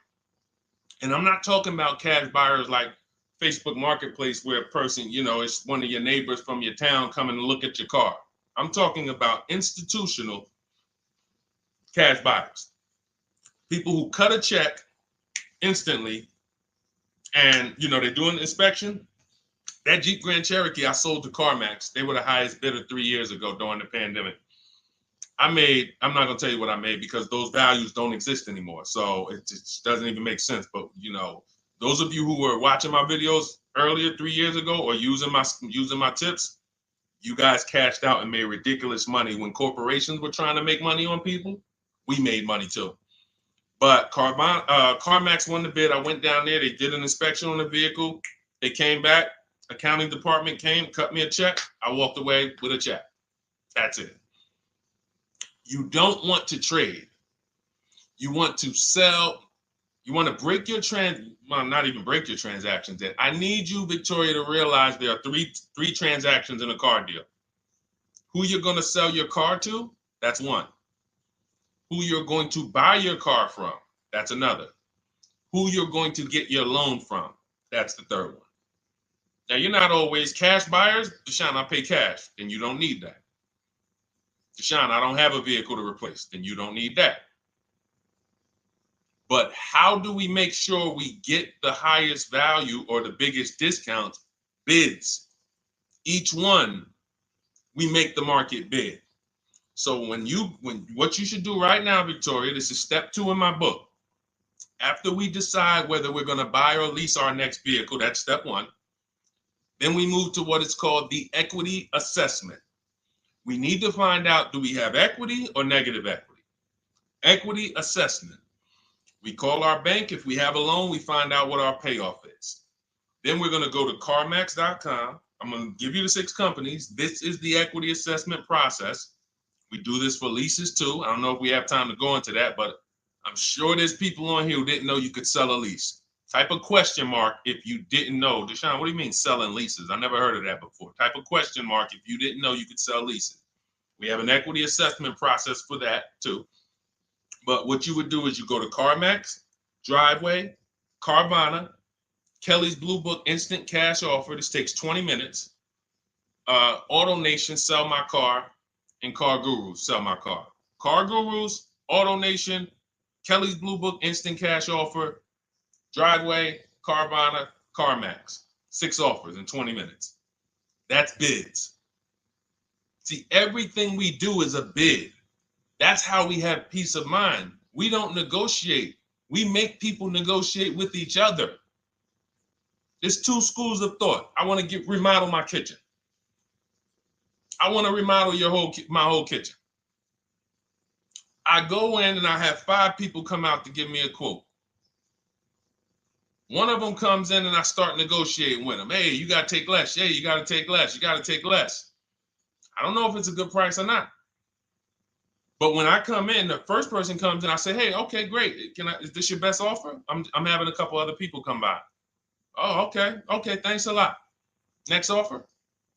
Oh, next offer? Oh, well, listen, look, I could beat that. Oh, I'll give you another 5,000 off. They're competing against each other. When someone knows you are shopping their competition, you're making them compete with each other. They're negotiating with each other, not with you. That's a bar. Type of exclamation point if you got that. When people know you're making them compete with their competition, they're negotiating with their competition, not with you. That's the power of bidding. That's why we got grandmothers and single mothers that can come in and do this. That's why we got people who can come in and do this. You know, how are people getting these prices? Not negotiating, because they're making people negotiate with each other to earn their business. They're making banks negotiate with each other to earn their business. It's a beautiful thing. Banks and dealerships depend on you not making them compete. They want to negotiate with you and try to make you imagine and make you think, well, that's the bottom. That's the bottom. And you think that's the bottom, but that's only their bottom. Their competition's bottom is different. Their competition's best interest rate is different. Their competition's best discount is different. And why is what we do so easy? Because we're right here in our houses. That's why our entire system, our company, my book, our mindset is called Cars from Home. Cars from Home. It encompasses everything we do. Cars from Home. So that's what you do, Victoria. First thing you do is you go to those 6 websites, get your 6 cash offers, and that's going to be higher than any dealer you would ever consider trading the car to. Guaranteed. And this also allows us to eliminate the fake emails we get. All of this stuff is computer generated. I know you guys get these emails. Hey, Deuce, great news. We need your 2016 Kia Optima. We have a customer looking for it. We'll pay you $2,000 over MSRP. Who's gotten those emails? We'll pay you $2,000 over Kelly's Blue Book. Who's gotten those emails? Deuce, the list is CarMax, Carvana, KBB Instant Cash Offer, Driveway, Auto Nation, and Car Gurus. Car Gurus. That's step 2 in my book, the equity assessment process. This is stuff we do before we start shopping. Decide whether we buy or lease is step 1. That's going to put our deal on the right foundation. Step 2 is the equity assessment. Everything we do is a path. It's a clear, easy path. Okay, so yeah, I forgot the question that I just asked, but let's go. I could already tell. See, I could tell when I'm winding down because y'all could tell stuff will start blurring to me. That's why I'm like, see, and if that happens to me, I know it happens to you. Like that's why I'm like, listen, grab your copy of Cars from Home. It's a digital book. You'll have it in your inbox in minutes. It's continued updates. I probably updated that book 5 times since we originally launched it. Added calculators to it. Those weren't in it originally. I've added the calculators. I'm committed to making stuff better without being like, Like, imagine this. Oh, well, you bought volume 1 of Cars from Home, but I just put a new tool in, guys. Now you're going to get volume 2. And now every time a website changes, you got to get volume 2 and volume 3. And 5 years from now, you're getting volume 9 each time. It's like, no, literally one-time cost. And I can't tell you if that'll be around forever. I can't tell you that. I can't tell you 3 years from now I'm going to be giving free updates of the book. I don't know, but I know today that's what it is. Everyone who gets their book, you get free updates as I update the book, because there's value in that. There's value. I can send an email out to people every 3 years and ask them, hey, did you enjoy the book? They're going to say, hey, yeah. Well, here's the thing. My new version is this. There's value in that. It could just be $24. They're already a believer. Someone who used the book's already a believer. So they'd be like, yo, the new version, oh, I'm about to shop again. $24. I'll pay it again. It's the best money I ever spent. But for now, I'm not doing that. Those of you who have the book, you will get free updates, and we'll keep you on the list to make sure you always get free updates of the book. So your link for 75% off is in the YouTube comments. It's only good for 30 minutes. It's in the Facebook comments, and it's in my Instagram and TikTok bios. Click those links in my bio. Click the button that says 75% off my new book. Get there before the $97, before it goes back up to $97. And make sure you save the support email, guys. Screenshot the support email. It's scrolling across the bottom of the screen. If that book is not in your inbox in 5 minutes, I want you to email my support team. Make sure you check your spam. And I also want you to, as soon as you purchase, you'll see, I say, hey, access your book below. So there's a link where you can click, open it up, get your book immediately if you want to download it, but I also email you a copy. But make sure you save the support email just in case. And again, that email is not for questions. Okay, it's not for car shopping questions, nothing like that. That's only to make sure you get your book. Okay, so great. Listen, great job. We've been on here about 1 hour and 20 minutes. Great questions. You guys know I like to go into detail in these questions. I would love to be able to get through 100 questions in 1.5 hours, but that's just not the way it works. We're not talking about buying, $100 items here. If we were talking about house buying, we'd have to go into detail. These are major items. This is the most expensive item y'all are going to buy behind your house. Think about that. And think about how many people are there to protect you when you buy a house. Think about how many people have licenses. See how that question got asked earlier? Can they sue if it was a house and they did you wrong? Sure. You can go before the real estate commission. People can lose their license. People can lose their ability to practice real estate. If they did something unethical, you can bring them before a court and a judge, and you can have recourse. You can get, justice. Cars, you got nobody. No one's licensed. The person who's helping you buy your car that you're sitting there negotiating with, which I want you to stop, they might have just got that job. And they didn't get that job because they're a finance expert and they're someone who understands how to help you, because they're not going to ever make you compete against. They're never going to put you in a position where you can make them compete. They'll say, hey, let's negotiate. But here's the thing. That person just got a job because, you know how many people walked in a dealership with a good smile and a good personality? 2 weeks later, they're selling cars. These are the people that are helping you. They're not licensed. They didn't go through school. They didn't go through ethics training. They didn't go through any of this stuff that realtors and brokers have to go through to help you buy houses. So when you get your car, it is on you. That's why you want me working with you. You want my blueprint. You're not by yourself. You're watching my videos. Once you get my book, you can stop watching my social media videos. I don't want you watching my social media videos if you have my book. It's just going to confuse you, because what my social media videos do is warn you what not to do. That's what my social media videos do. Don't do this. The worst thing you could do is this. The worst thing you could do is this. Don't do this. My book is teaching you what to do. It's telling you what to do. It's not an education book. It's a do this first. Step 1, do this, do this, do this. Step 7, hey, congratulations, we're taking delivery. We're not focused on that. So once you get my book, you don't have to watch my social media videos ever again. And I want to say that because a lot of people will get the book and still be watching them and trying to piece it together. You got my blueprint. You don't need those videos anymore. Okay? So always a pleasure, y'all. God bless you. To those of you who have your book, make sure you email me when you pick up your cars, send me all the details. Deshone, check this out. This is what I got. This is what I paid, so that we can bring you guys into the stream and continue to tell everybody about you. So about the results. All right. God bless y'all. I will see y'all on the next stream. Always a pleasure.